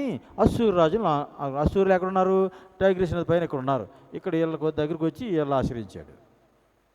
18వ వచనం, ఫిలిష్తీయులు సపేల ప్రదేశం పట్టణం మీద యోధా దేశం దక్షిణ దిక్కునున్న పట్టణం మీద పడి బెత్షెమెషును అయ్యాల్లోను గెజెరులోను షోకా దాని గ్రామంలోను తిమ్నాను దాని గ్రామంలోను గిమ్జోన్ దాని గ్రామంలో మొత్తం ఆక్రమించుకొని అక్కడ కాపురం ఉండేరి. ఇక ఫిలిష్తీయులు వచ్చి సెటిల్ అయిపోతున్నారు అక్కడ. ఆహాజు యోధా దేశమును దిగంబరినిగా చేసి యెహోవాకు ద్రోహం చేసి ఉండును కనుక యెహోవా ఇశ్రాయేలు రాజును ఆహాజు చేసిన దానిని బట్టి యోధా వారిని హీనపరచెను. మొత్తం ఖాళీ చేయించాడు రాజు. యోధా దేశం మొత్తం అంతా దిగంబరి అంటే ఇంక వస్త్రహీనంగా చేసాడనమాట. మొత్తం ఒక పక్క ఫిలిష్తీయులు, ఒక పక్క అసూరులు, ఒక పక్క ఆ పక్క ఈ పక్క సిరియా వాళ్ళు శత్రులు అందరూ వచ్చి మొత్తం దూసుకుపోయారు యోధా దేశాన్ని. ఇప్పుడు 20వ వచనం చూడండి, 22వ దినవృత్తాంతాలు 28-20. అస్సూరు రాజు అని తిగ్లత్-పిలేసెర్ అతని యొద్దకు వచ్చి అతను బాధపరిచినా కానీ అతను బలపరచలేదు. ఆయనేమో ఆశ్రయించాడు, ఆయన సహాయం కోరాడు. చివరికి వచ్చి ఏం చేశాడు, మరికొద్ది బాధపరిచాడు తప్ప బలపరచలేదంట. ఇక తర్వాత 22 చూడండి, అద్భుతమైన మాట. ఆపత్కాలమందు అతడు యెహోవా దృష్టికి మరీ అధికంగా అతిక్రమం జరిగించెను. అట్లు చేసిన వాడు ఈ ఆహాజు రాజే. ఏంటి, ఆపత్కాలమందు ఎవరైనా దేవుడు తిరుగుతారు. ఆపత్కాలమందు కూడా ఇంత నష్టపోయినా ఇంకా ఈయన మారకుండా యెహోవా దృష్టికి మరీ అధికంగా అతిక్రమం జరిగించాడంట. అంటే చూసారా, ఫరో హృదయం ఎలా కఠినపరుచుకున్నాడో మనకు రాశాడు. ఫరో ఆ కార్యాలు చూస్తుండగా హృదయం కఠినపరుచుకునేవాడు. అలాగే సౌలు రాజు కూడా హృదయం కఠినపరుచుకునేవాడు. నాయన దావీదా రా, ఇక్కడి నుంచి మీద కోపంగా ఉండడం, రా అనేవాడు. వచ్చే మళ్ళీ కత్తెట్టుకునేవాడు. అంటే ఇదంతా ఎవరి వల్ల జరుగుతుంది, దురాత్మలో జరుగుతుంది. అది వాళ్ళ వల్ల అవ్వట్లేదు అది. కాబట్టి ఇక్కడ ఈయన కీడులో పడుతున్న కొలిది, నష్టపోతున్న కొలిది, యెరూషలేము యోధ మొత్తం ఖాళీ అయిపోతుంది ఆ పక్క. అయినా ఈయన తాలూకా ఆ దుష్టత్వాన్ని విడిచిపెట్టట్లేదు. 23వ వచనం చూడండి, సిరియా రాజులు దేవతల వారికి సహాయం చేయుచున్నది కనుక వాటి సహాయం నాకును కలిగినట్లు నేను వాటికి బలులు అర్పించేది అనుకుని తన్ను ఓడించిన దమస్కు వారి దేవతలు బలులు అర్పించాడట. అయితే అవి అతనికి ఇశ్రాయేలు వారికి నష్టానికే హేతువులాయను. 24వ వచనం, ఆహాజు దేవుని మందిర ఉపకారం సమకూర్చి వాటిని తెగ్గొట్టించి యెహోవా మందిరం తలుపులు మూసివేయించి యెరూషలేము అంతటి బలిపీఠం కట్టించను. అబ్బా నోటి మీద ఏంటండి అంత ఘోరం. అంటాం మనం. ఏదైనా ఇలా జరిగేటివి అంటాం, నోటి మీద ఏనేసుకుని. పల్లెటూరులో మీరు చూసారు లేదో, నోటి మీద ఏనేసుకుని అబ్బా అంటే అంత ఘోరం చేశాడా, అంత ఘోరం జరిగిపోయింది అబ్బా అబ్బా అంటారంట. అంటే ఆశ్చర్యమాట. అలా ఉంది ఇప్పుడు పరిస్థితి. యెరూషలేము మందిరం తలుపులు మూయించేసాడు. చివరికి మందిరం తలుపులు మూయించేసి బలిపీటలు కట్టించేసాడు. ఇక 25వ వచనం, యోధా దేశంలోని పట్టణములన్నింటిలోనూ అతడు అన్యుల దేవతలోను ధూపం పెట్టుకే బలిపీటలు కట్టించి తన పితరుల దేవుడైన యెహోవాకు కోపం పుట్టించును. ఇంకా 27 లాస్ట్, ఆహాజు తన పితరులతో కొండ తెచ్చి యెరూషలేము పట్టణం మందు పాతి పెట్టబడిన కానీ ఇశ్రాయేల్ రాజుల సమాధులకు అతడు తేబడలేదు. అతని కుమారుడైన హిజ్కియా అతను మారుగా రాజు అయ్యాడు. దేవుని స్తోత్రం. 28వ అధ్యాయం మొత్తం కంప్లీట్గా మనకు ఆహాజు చరిత్ర ఇచ్చాడు. మరి తన తండ్రి యోతాము చూస్తే చాలా మంచివాడు. ఆయన తాత కూడా విద్య కూడా ఇంచుమించు కొద్దిగా మంచివాడే, ఏదో ఒక మిస్టేక్ చేశాడు. కానీ ఈయన ఆహాజు అయితే ఇక 100కి 99 చెడ్డాడు. అసలు మంచిది ఒకటి ఉన్నట్టు కనపడలేదు. దీనిలోని 100కి 100 మార్కులు మైనస్సే కనపడుతున్నాయి ఆయనకి. ఆపదకాలంలో కూడా ఎలాంటి వాడు మారలేదని చెప్తున్నాడు కదా. ఆపద దినములలో నా ప్రభుని వేడి తిని, దేవాని దయతోడనే నాద ఆశ్రయం పొంది తిని. ఆపద దినములలో నా ప్రభుని వేడి తిని, దేవాని దయతోడనే నాద ఆశ్రయం పొంది తిని. నా ప్రియమైన యేసు ప్రభు వేలాది స్తోత్రములు, నీవిచ్చిన రక్షణకై దేవా స్తోత్రములు స్తోత్రములు, నీవు చేసిన ఉపకారముకై దేవా స్తోత్రములు స్తోత్రములు. మనం ఏం చేస్తాం? ఆపద వచ్చినప్పుడు ఆపదినాల్లో ప్రభువా మరి ఆపదినాల్లో మమ్మల్ని గట్టెక్కించి, మమ్మల్ని ఒడ్డెక్కించు, మా అవిధేతులు ఏమిటో క్షమించి, మమ్మల్ని సెటరేట్ చేయి, మమ్మల్ని సరిచేయి, ఆయన మాకు మేలు చేయి, ఉపకారం చేయి. ఆపదినాల్లో దేవుడి దగ్గరికి వెళ్తాం మనం. ఆపదినాల్లో నమ్ముకున్న దగ్గర సహాయకుడైన. ఇలాంటి ఆపదినాల్లో కూడా నమ్ముకోలేకుండా ఉన్నాడంటే ఆహాజరాజు. మరి ఫరో సౌలుకి ఈ ఇంచుమించు దగ్గర ఉంటాడు అన్నమాట. ఓకే 29వ అధ్యాయానికి వెళ్తున్నాను. ఇక లాస్ట్ ఈరోజు మన క్లాసు లాస్ట్ వ్యక్తిన ఈ క్లాస్ తర్వాత మనం ముగించుకుంటాం ఈరోజు క్లాసు. 13వ రాజు హిజ్కియా, యోధారాజు అయిన 13వ రాజు హిజ్కియా. మీకు ముందే చెప్పడం జరిగింది. వీళ్ళ కాలంలో ప్రవక్తలు ఉజ్జియా దగ్గర నుంచి హిజ్కియా వరకు, ఈ 4 రాజుల కాలంలో కూడా యెషయా, అలాగే యోతాము, ఆహాజు, హిజ్కియా కాలంలో మీకా గ్రంథకర్తలు వాళ్ళిద్దరు కూడా. ఇక పేర్లు ఉన్న వాళ్ళు, పేర్లు లేని వాళ్ళు, వాళ్ళ చరిత్రలు చదివినప్పుడు కొంతమంది మనం చూస్తుంటున్నాం ఎలాగానో. ఇప్పుడు హిజ్కియా రాజు పరిస్థితి అయితే చూద్దాం. ఈ చరిత్ర కొద్దిగా ఎక్కువ ఉంటుంది. హిజ్కియా ఏలన ఆరంభించినప్పుడు చదువుతున్నాను. 2వ దినవృత్తాంతములు 29వ అధ్యాయం చదువుతున్నాను. హిజ్కియా ఏలన ఆరంభించినప్పుడు 25 ఏండ్ల వాడై 29 సంవత్సరములు యెరూషలేములో ఏలెను. సేమ్ ఇదే మాట ఇందాక కొత్త చదివాం. ఏమైనా గుర్తుందా మీకు? ఎక్కడో అమధ్య, వెరీ గుడ్, 25:1 అమధ్య ఏలన ఆరంభించినప్పుడు 25 ఏండ్ల వాడై 29 సంవత్సరములు యెరూషలేములో ఏల. మిమ్మల్ని చూసి నేను ఆనందించేది అదేనండి. మనం లెక్కకు తక్కువ మంది ఉన్నా పర్వాలేదు, కానీ దేవుడి పని మీద ఆసక్తి కలిగి ఉండాలి. వాక్యం నేర్చుకోవాలని ఆసక్తి ఉండాలి. వాక్యం నేర్చుకోవాలని ఆసక్తి, దేవుని కొరకు సాక్షిగా జీవించాలని ఆసక్తి, దేవుని పని చేయాలని ఆసక్తి ఉన్నవాళ్ళు ఒక్కరున్నే చాలు అంటాడు దేవుడు. అక్కడ ఒక్కడు మోసే నువ్వు పక్కకుండి చెప్తే వీళ్ళందరి సంగతి, వీళ్ళందరూ చెప్పించి నేను ఒక్కడి ద్వారా మళ్ళీ జనాన్ని పుట్టెత్తాను అంటాడు. యోహాను కూడా ఏమన్నాడు? మీరు ఇశ్రాయేలు అని విర్రవీగుతున్నారా? దేవుడు అబ్రాహాముకి రాళ్ళ వల్ల కూడా పిల్లలు పుట్టించగలడు. ఏమర్థమవుతుంది దీన్ని బట్టి మనకి? ఆయన యందు ఆసక్తి గలవారు, ఆయన యందు భక్తి గలవారు, ఆయన కొరకు రోషంగా జీవించాలి, సాక్షులుగా జీవించాలి అనుకున్న వాళ్ళు ఒక్కరుంటే చాలు ఆ ప్రాంతానికే, మొత్తం ప్రాంతాన్నే ప్రభావితం చేస్తాడు. కాబట్టి దాన్ని బట్టి నేను దేవుని స్తుతిస్తున్నాను మిమ్మల్ని బట్టి. ఓకే, చాలా చక్కగా ఫాలో అవుతున్నారు. మీరు నేర్చుకుంటే ఇతరులు నేర్పించడం అన్నది మీ బాధ్యత. అది ఇంకా మీ బాధ్యత అది. ఓకే, 29:1 మనకి ఏం చెప్తున్నాడు? 25 సంవత్సరాలకు రాజు అయ్యాడు, 29 సంవత్సరాలకి పాలన ముగించాడని ముందే చెప్పేశాడు.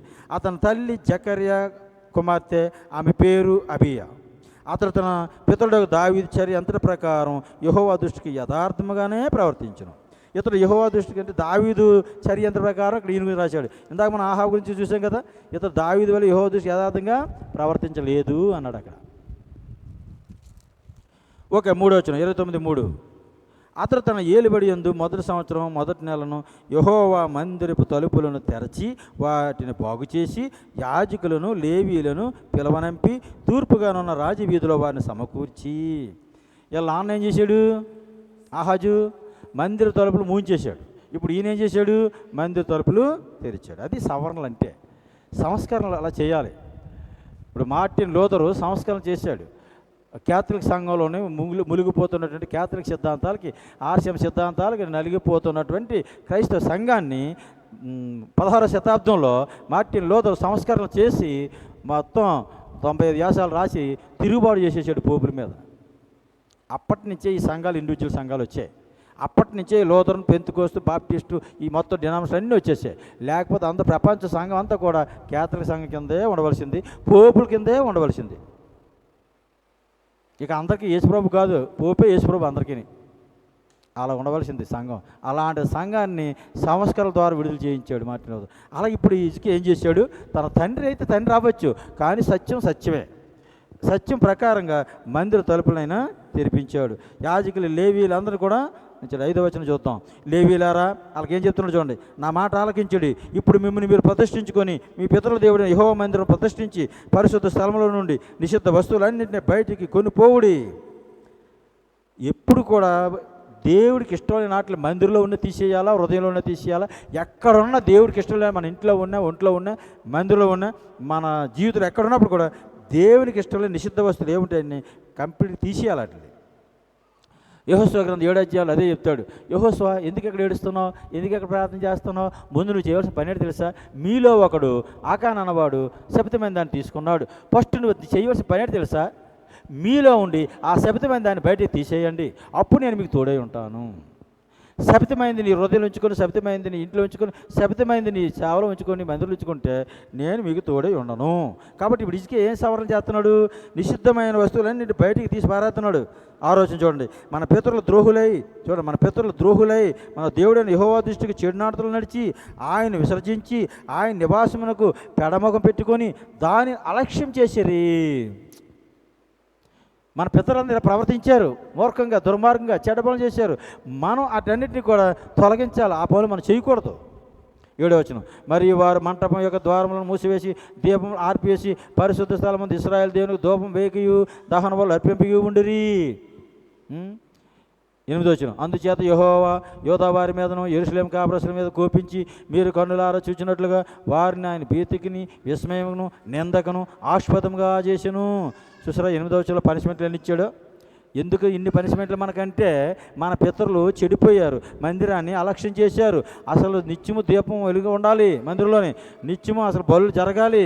కానీ దీపాలు ఆర్పేశారు, బలులు ఆపేశారు, మందిర తలుపులు మూసేశారు. కాబట్టి దేవుడు కోపగించి ఏం చేశాడంటే, ఆయన మనల్ని భీతికిని, విస్మయనకును, నిందకను, ఆస్పదానికి అప్పగించేశాడు. కాబట్టి మన తండ్రులు కత్తి చేత పడిరి, మన కుమారులు, కుమార్తెలు, భార్యలు చెరలోనికి కొనిపోబడ్డారు. ఇంత నష్టం మనకు ఎందుకు జరిగింది? ఇంత కీడు ఎందుకు జరిగింది మనకంటే, మన పితరులు చేసినటువంటి చెడుతాను. కాబట్టి ఇప్పుడు మనం ఆ పని చేయకూడదు. 10వ వచనం. ఇప్పుడు మన మీద ఉన్న ఇశ్రాయేలు దేవుడిని యెహోవా మహోగ్రత చల్లారినట్లు ఆయనతో మనం నిబంధన చేయవలనని నా మనసులో అభిలాష పుట్టెను. నా కుమారులారా, తనకు పరిచారకులై ఉండి ధూపం వేయుటకును, తన సన్నిధిని నిల్చుటకును, తనకు పరిచయం చేయుటకును యెహోవా మిమ్మల్ని ఏర్పరచుకొనును గనుక మీరు అశ్రద్ధ చేయకుడి. ఈ మాటలన్నీ ఎవరో చెప్పాడు? హిజ్కియా లేవీలకి చెప్పాడు. 3వ వచనం నుంచి 19వ వచనం వరకు దేవాలయం యొక్క శుద్ధీకరణ మాట. ఇంచుమించు 19వ వచనం వరకు కూడా దేవాలయం శుద్ధీకరణ జరుగుతుంది. ఇదంతా కూడా ఇంకా 12వ వచనంలో చెప్తున్నాడు. కహాతీయులు ఎవరు అని చెప్తూ 15వ వచనం చూడండి. వీరు తమ సహోదరులను సమకూర్చి తమను ప్రతిష్ఠించుకొని యెహోవా మాటలు పెట్టి రాజు ఇచ్చిన ఆజ్ఞ చెప్పున యెహోవా మందిరం పవిత్రపరచుటకు వచ్చిరి. 16. పవిత్రపరచుటగా యాజకులు యెహోవా మందిరం లోపల భాగంలో పోయి యెహోవా మందిరంలో తమ కనబడిన నిషిద్ధ వస్తువులన్నింటినీ యెహోవా మందిర ఆవరణలోకి తీసుకుని రాగా లేవీయులు వాటిని ఎత్తి కిద్రోను వాగులో పారవేసిరి. మొదటి నెల మొదటి దినమున వారు ప్రతిష్ఠ చేయడం ఆరంభించి ఆ నెల 8వ దినమున యెహోవా మంటపమునకు వచ్చిరి. ఈ ప్రకారం వారు 8 దినాలు యెహోవా మందిరమును ప్రతిష్ఠించు మొదటి నెల 16వ దినమున సమాప్తి చేసిరి. మొత్తం 8 దినాలు ఎంత శుద్ధాంత జరిగిందంట, లేవీయుల ద్వారా జరిగించాడు. 18వ వచనం. అప్పుడు వారు రాజైన హిజ్కియా యొద్దకు పోయి, మేము యెహోవా మందిరం అంతటిని, దహన బలిపీఠమును, ఉపకరణములన్నింటినీ, సన్నిధి రొట్టెల నుంచి బల్లను పవిత్రపరిచి ఉన్నాము. మరియు రాజు అయిన ఆహాజు ఏలిన కాలము అతడు ద్రోహం చేసి పారవేసిన ఉపకరణాలన్నింటినీ మేము సిద్ధపరిచి ప్రతిష్ఠించి ఉన్నాము. అవి యెహోవా బలిపీఠం ఎదుట ఉన్నవి అని చెప్పారు. ఇక రాజు వద్దకు వచ్చి ఇవన్నీ చెప్పారు. రాజుగారు మీరు చెప్పినట్టుగా లేవీయులు అందరూ వచ్చాం, ప్రతిష్ఠించుకున్నాం, ఈ రకంగా మందిరాన్ని అంతా కూడా మరలా సంస్కరించాం ఇవన్నీ కూడా చెప్పుకొచ్చారు. ఇక 20వ వచనం నుంచి ఏం కనబడుతుంది?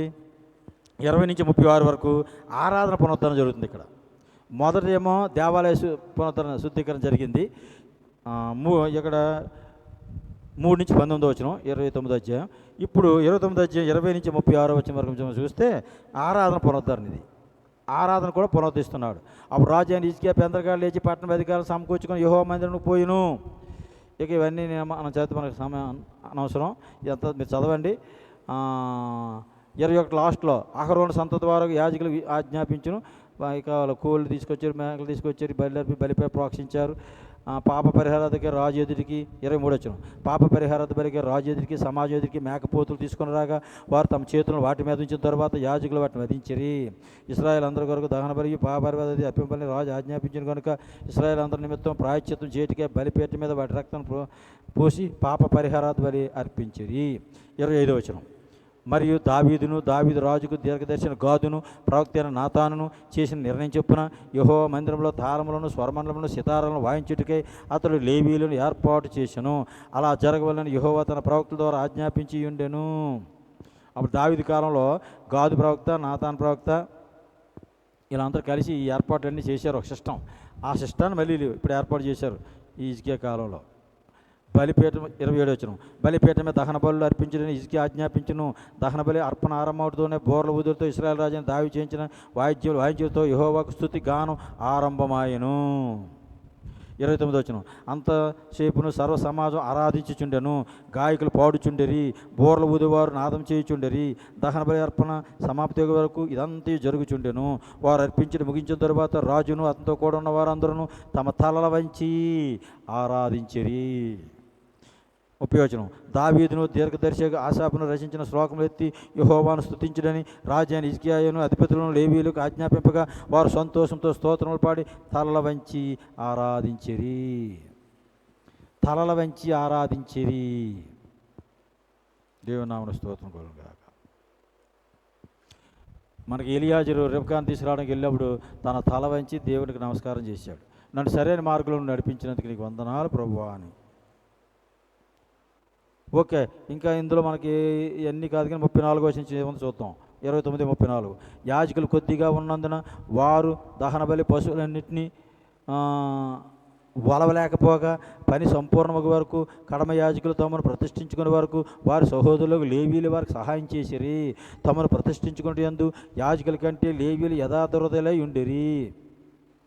యాజకుల కంటే లేవీలు యథార్థహృదయులై ఉండిరి అంటే అర్థం ఏంటి? అంటే పాస్టర్ల కన్నా, బోధకుల కన్నా, దైవజనుల కన్నా విశ్వాసులే నీతిగా ఉంటారు, యథార్థంగా ఉంటారు, మంచిగా ఉంటారు అన్న మాటలా ఉంది. అది దేవుని స్తోత్రం. మంచిదే కదా. 35వ వచనం. సమాధాన బలి పశువుల క్రొవ్వును, దహన బలి పశువులను, దహన బలులను, ఏర్పడిన పానార్పణను సమృద్ధిగా ఉండును. ఇలాగ యెహోవా మందిర సేవ క్రమంగా జరిగెను. ఈ కార్యం అప్పటికప్పుడే జరిగినందున దేవుడు జనులకు సిద్ధపరిచిన దాన్ని చూసి హిజ్కియాను జనులందరూ సంతోషించిరి.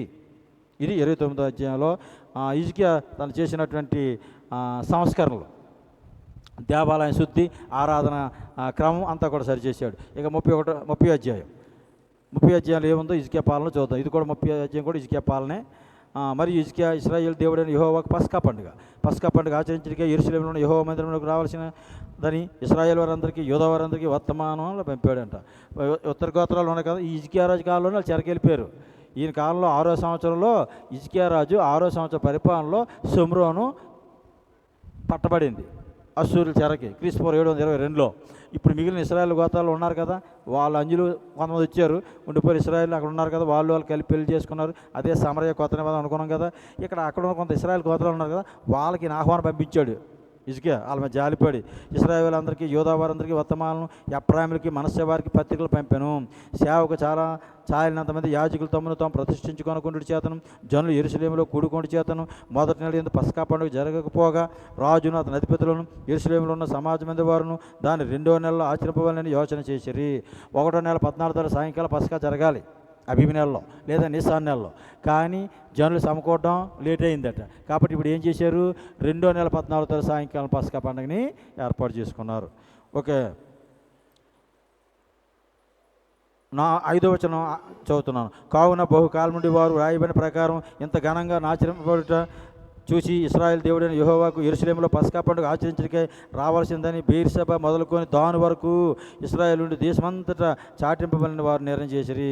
బెయేర్షెబా మొదలుకొని దాని అంటే ఎప్పుడే మీరు అర్థం చేసుకోవాల్సింది ఏంటంటే, బెయేర్షెబా ఇక్కడ ఉంటుంది కిందని, యెరూషలేము యోదయ దేశానికి కింద బెయేర్షెబా ఇలా సరిహద్దు, పైన దాను, ఉత్తరాన దాను, దక్షిణాన బెయేర్షెబా మొదలుకొని దాను వరకు, యోపటిషన్ మొదలుకొని మధ్యధరా సముద్రం వరకు మొత్తం భూభాగం ఇజ్రాయెల్ దేశాన్ని పరిపాలిస్తున్నటువంటి సొలొమోను కాలంలో అది జరిగింది కంప్లీట్గా. అంటే వాళ్ళ సరిహద్దులు చెప్తున్నారన్నమాట. బెయేర్షెబా మొదలుకొని దాని వరకు అంటే 12 గోత్రాలు మొత్తం అందరూ ఏకీవించాలి. అందరికీ ఆహ్వానం అది. ప్రపంచ క్రైస్తవ సంఘం అందరికీ, సార్వత్రిక సంఘం అందరికీ ఈ ఆహ్వానం.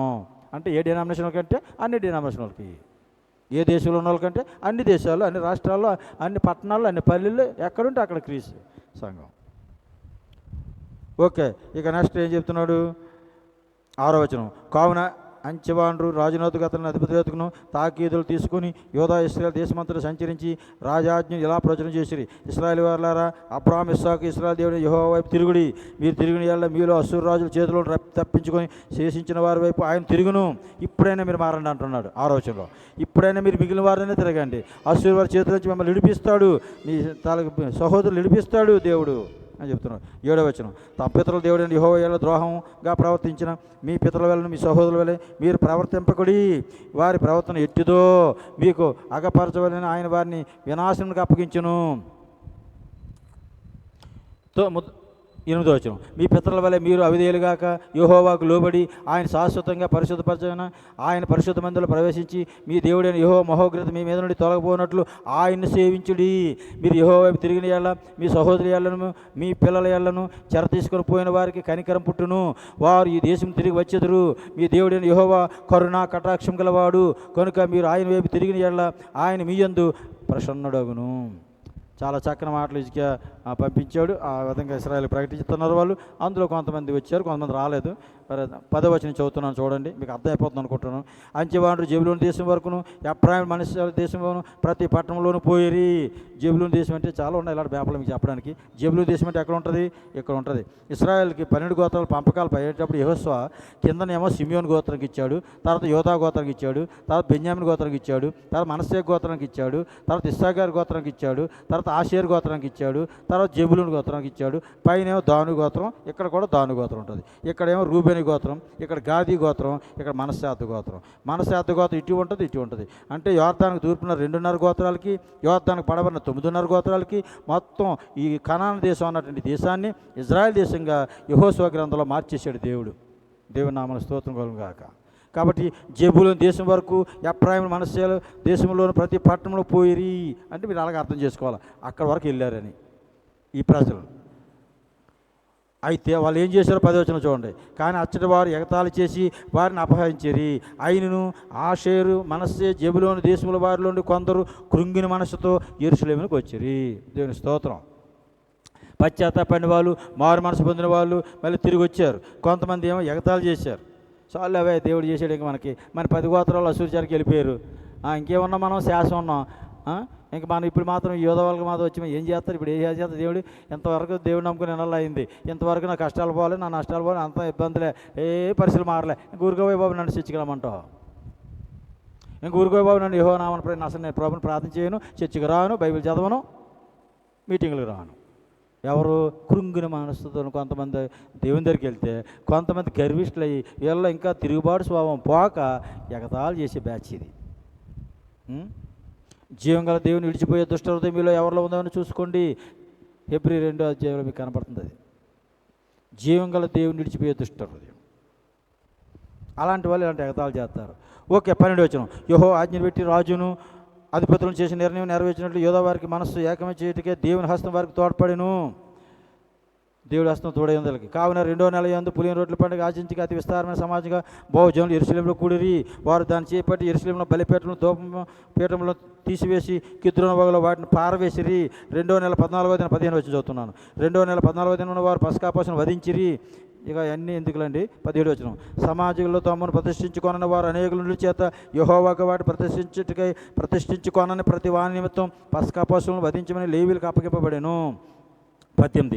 ఎఫ్రాయిం, మనస్సే, ఇస్సాకారు, జెబూలూను దేశం నుండి వచ్చిన జనుల్లో చాలామంది తమను తాము ప్రతిష్ఠించుకొనకే ఇది విరుద్ధంగా పస్కాను భుజింపగా హిజ్కియా పరిశుద్ధ స్థలం యొక్క శుద్ధీకరణ చొప్పున తనను పవిత్రపరచుకొనకే తన పితరుల దేవుడైన యెహోవాను ఆశ్రయింప మనస్సును నిలుపుకొని ప్రతి వాని నిమిత్తం దయగల యెహోవా ప్రాయశ్చిత్తం చేయనుగా కానీ ప్రార్థింపగా యెహోవా హిజ్కియా చేసిన ప్రార్థన అంగీకరించి జనులను స్వస్థపరచును.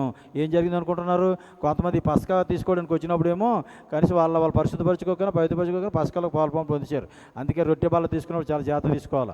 అది యేసు ప్రభు తాలూకు రక్తం, యేసు ప్రభు తాలూకు శరీరం అది.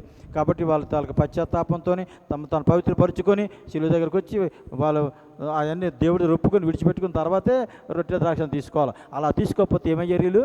ఫస్ట్ కొరింథీ పత్రిక 11వ అధ్యాయంలో అది చెప్తాడు. అలా తీసుకోవట్లేదు కాబట్టి ప్రభు తాలూకు శరీరాన్ని రక్తాన్ని ఆ విధంగా వివేచించి తీసుకోవట్లేదు కనుకే వాళ్ళు అనేకులు మరణిస్తున్నారు, అనేకులు రోగగ్రస్తులై ఉన్నారు.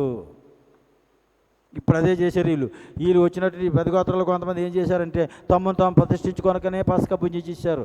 పస్కా భుజించి అంత ఈజీ కాదు అది. పస్కా భుజించాలంటే చాలా పవిత్రంగా తీసుకోవాలి.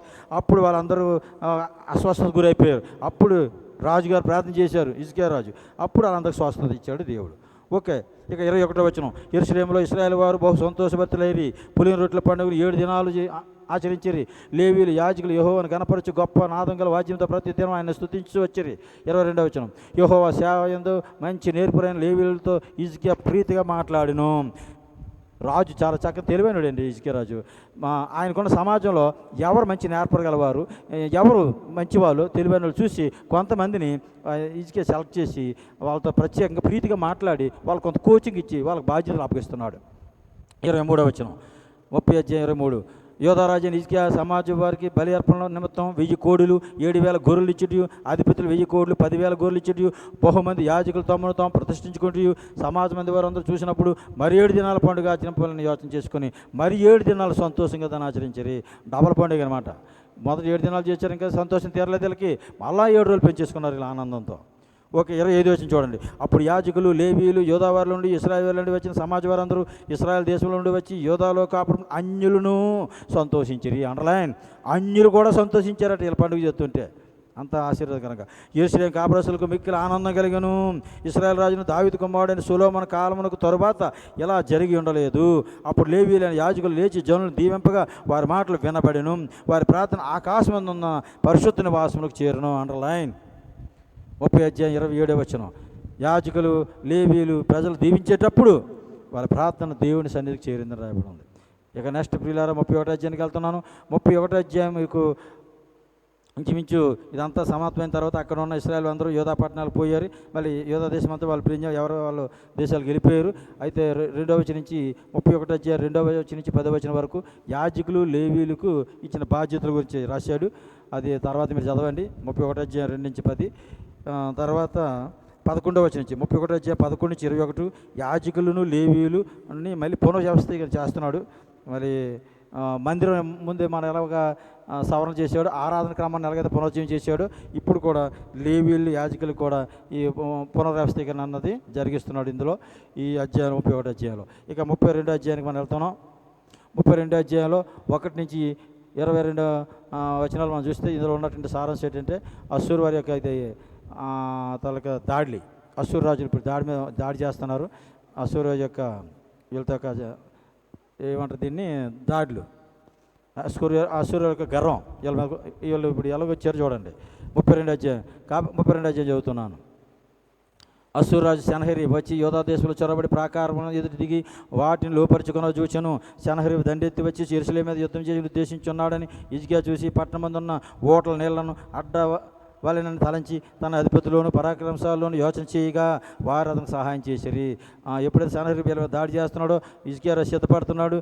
అక్కడికి వచ్చిన ఓట నీళ్ళన్నీ కూడా ఎక్కడెక్కడ ఏదో అడ్లు పెట్టుకోవాలి, దేంటి సైన్యాన్ని ఎక్కడ ఏం పెట్టుకోవాలి అన్నీ కూడా చేసుకుంటున్నాడు. 4వ వచనంలో బహుజనులు పోగే అశ్షూరు రాజులు రానేలా విస్తారమైన జలము వారికి దొరకనేలా అనుకొని ఓటలన్నింటినీ దేశ మధ్యం గుండా పారుచున్న కాలువలను అడ్డరి.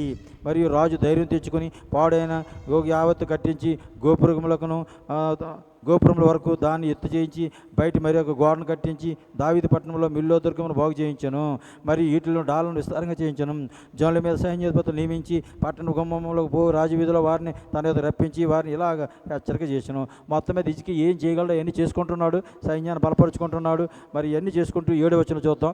మీరు దిగులు పడక, ప్రజలు ఏం చెప్తున్నాడు చూడండి. మీరు దిగులు పడకడి, ధైర్యం విడవకడి, అశ్షూరు రాజుకైనను అతనితో ఉన్న సైన్యం అంతటికైనను మీరు భయపడొద్దు, విషమే అందొద్దు. అతను కలిగి ఉన్న సహాయం కంటే ఎక్కువ సహాయం మనకు కలదు. మాంస సంబంధమైన బాహువే అతనికి అండ. మనకు సహాయం చేయుటకు, మన యుద్ధములు జరిగించుటకును మన దేవుడైన యెహోవా మనకు తోడుగా ఉన్నాడని చెప్పగా జనులు యోధారాజు హిజ్కియా చెప్పిన మాట యందు నమ్మిక ఉంచిరి. దేవుని నామమున స్తోత్రం కలుగును గాక. 2వ దినవృత్తాంతాలు 20వ అధ్యాయం 20వ వచనంలో ఒక మాట ఉంటుంది. అక్కడ యెహోషాపాతు మాట చెప్తున్నాడు. అక్కడ ఉన్న ప్రవక్తలు కూడా మాట చెప్తున్నారు. మీరు మీ దేవుడైన యెహోవాను ఆయన సేవకులను నమ్ముకొనుడి. మీ దేవుడైన యెహోవాను ఆయన సేవకులను మీరు నమ్ముకొనుడి, అప్పుడు మీరు కృతార్థులగుదురు. మీ దేవుడైన యెహోవాను ఆయన సేవకులను నమ్ముకొనుడి మాట అండర్లైన్. అదే చెప్తున్నాడు ఇక్కడ హిజ్కియా కూడా. మనం మా దేవుడైన యెహోవా మీద ఆధారపడి ఉన్నాం కాబట్టి నా మాటలు మీరు వినండి. మీరు నా మాటల మీద విశ్వాసం ఉంచండి, మన దేవుడి మీద విశ్వాసం ఉంచండి. వాళ్ళకు ఉన్న బలం ఏంటి, మనకున్న బలం ఏంటి? వాళ్ళదేంటి? శరీర మాంస సంబంధమైన బాహువే కదా. అతనికంట మనకు సహాయం చేయడానికి, మన యుద్ధాలు చేయడానికి మన దేవుడైన యెహోవా మనకు తోడుగా ఉన్నాడని చెప్పారు. వాడు ధైర్యపరిచాడు సమాజాన్ని అంతటిని కూడా. ఇక 9వ వచనంలో ఇదైన తర్వాత అశ్షూరు రాజైన సెనహెరీబు తన బలగమంతటిలో రాకేష్ ముట్టడి వేయి ఉండి యెరూషలేముకి యోధారాజైన హిజ్కియా యొద్దకును యెరూషలేమును యోధావారి యొద్దకును తన సేవకులను పంపి ఇలా ప్రకటన చేశాడు.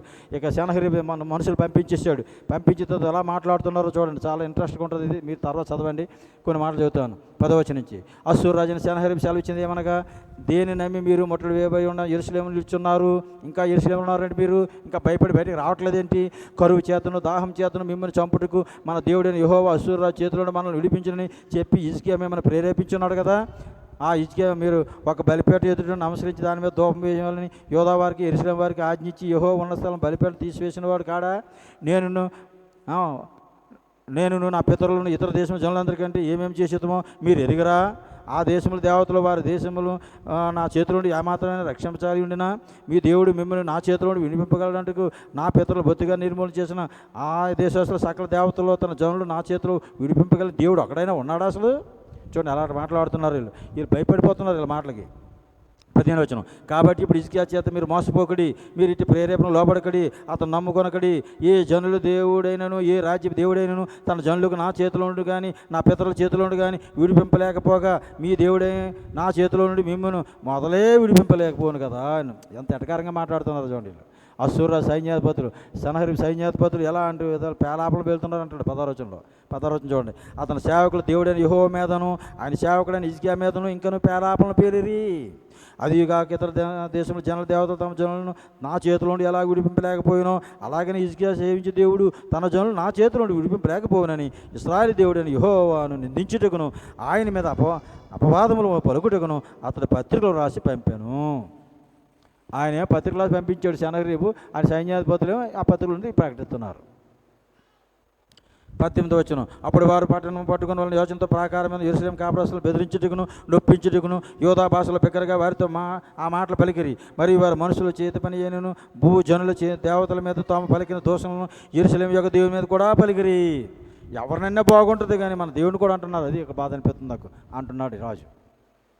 ఏదో ఆ సామాన్య దేవుళ్ళు అన్నట్టు దేవతలు అంటూ ఇతర దేవతలని ఏదో విగ్రహాలు అన్నట్టు అనేస్తున్నాడు మన దేవుడిని. ఏ దేవుడు అసలు ఈ సంగతి ఏం తెలుసు వాళ్ళకి అని బాధపడుతున్నాడు రాజు.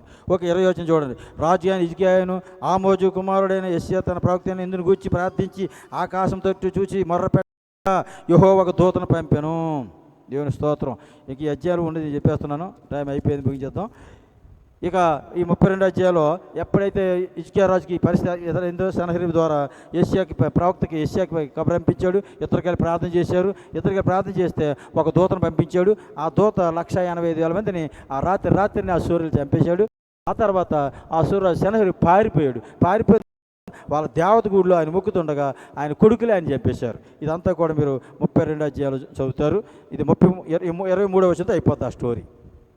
ఈ హిజ్కియా గురించి యెషయా గ్రంథంలో కూడా ఉంది. 36, 37, 38, 39 అధ్యాయాలు కూడా యెషయా గ్రంథం కూడా ఉంటుంది. అలాగే 2వ రాజుల గ్రంథంలో కూడా ఈ తల స్టోరీ ఉంటుంది. 2వ రాజుల గ్రంథం, 2వ దినవృత్తాంతాల గ్రంథం, యెషయా గ్రంథం మొత్తం ఉన్నదంతా ఈ ఒక స్టోరీయే ఈ మూడు గ్రంథాల్లో కూడా. ఒక 24వ వచనం లాస్ట్, ఆ దినంలో హిజ్కియా రోగి మరణ దశలో ఉండను, అతడు యెహోవా మొర్రపెట్టగా. ఇదంతా మీకు తెలుసు, చాలా ప్రసంగాలు వినిశారు.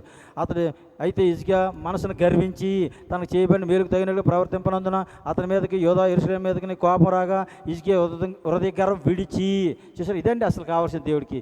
గర్వించడం అన్నది ఆటోమేటిక్గా పాపం చేయడం అన్నది మానవుడి యొక్క సహజం, కానీ విడిచిపెట్టడం అన్నది ముఖ్యం.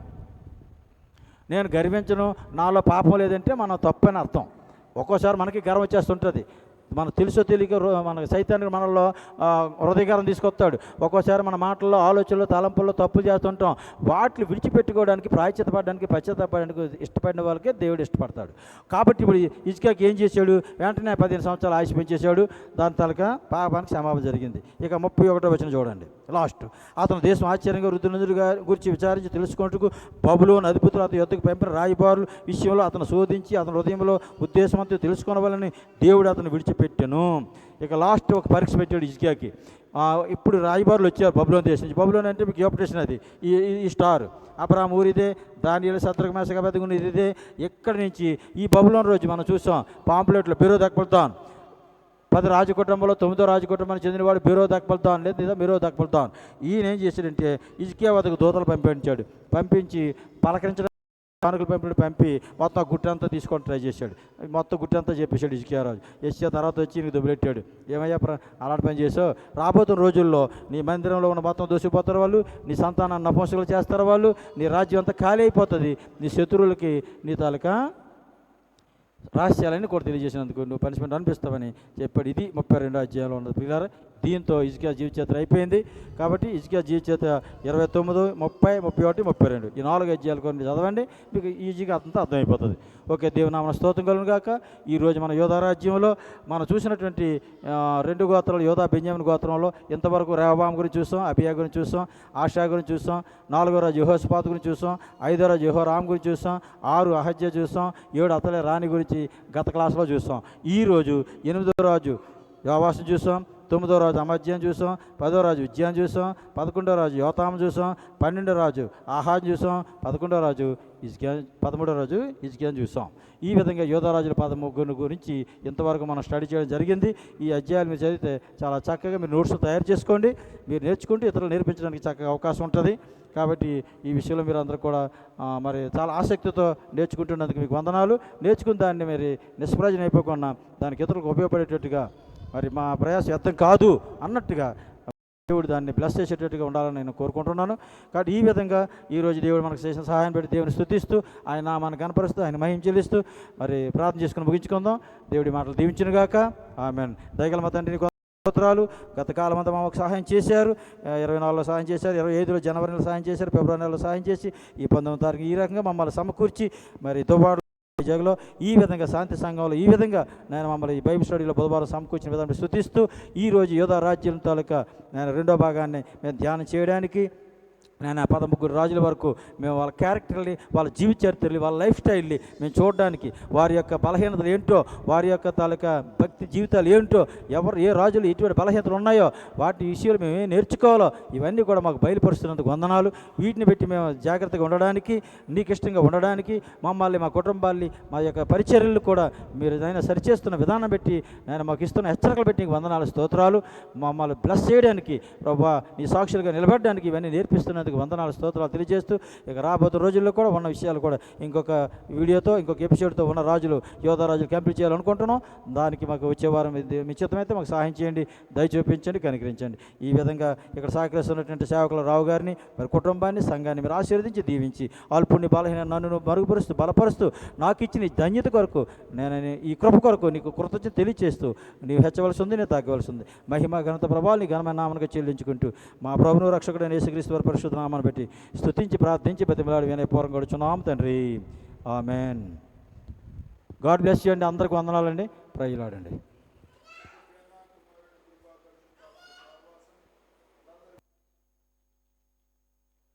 ఆమెన్.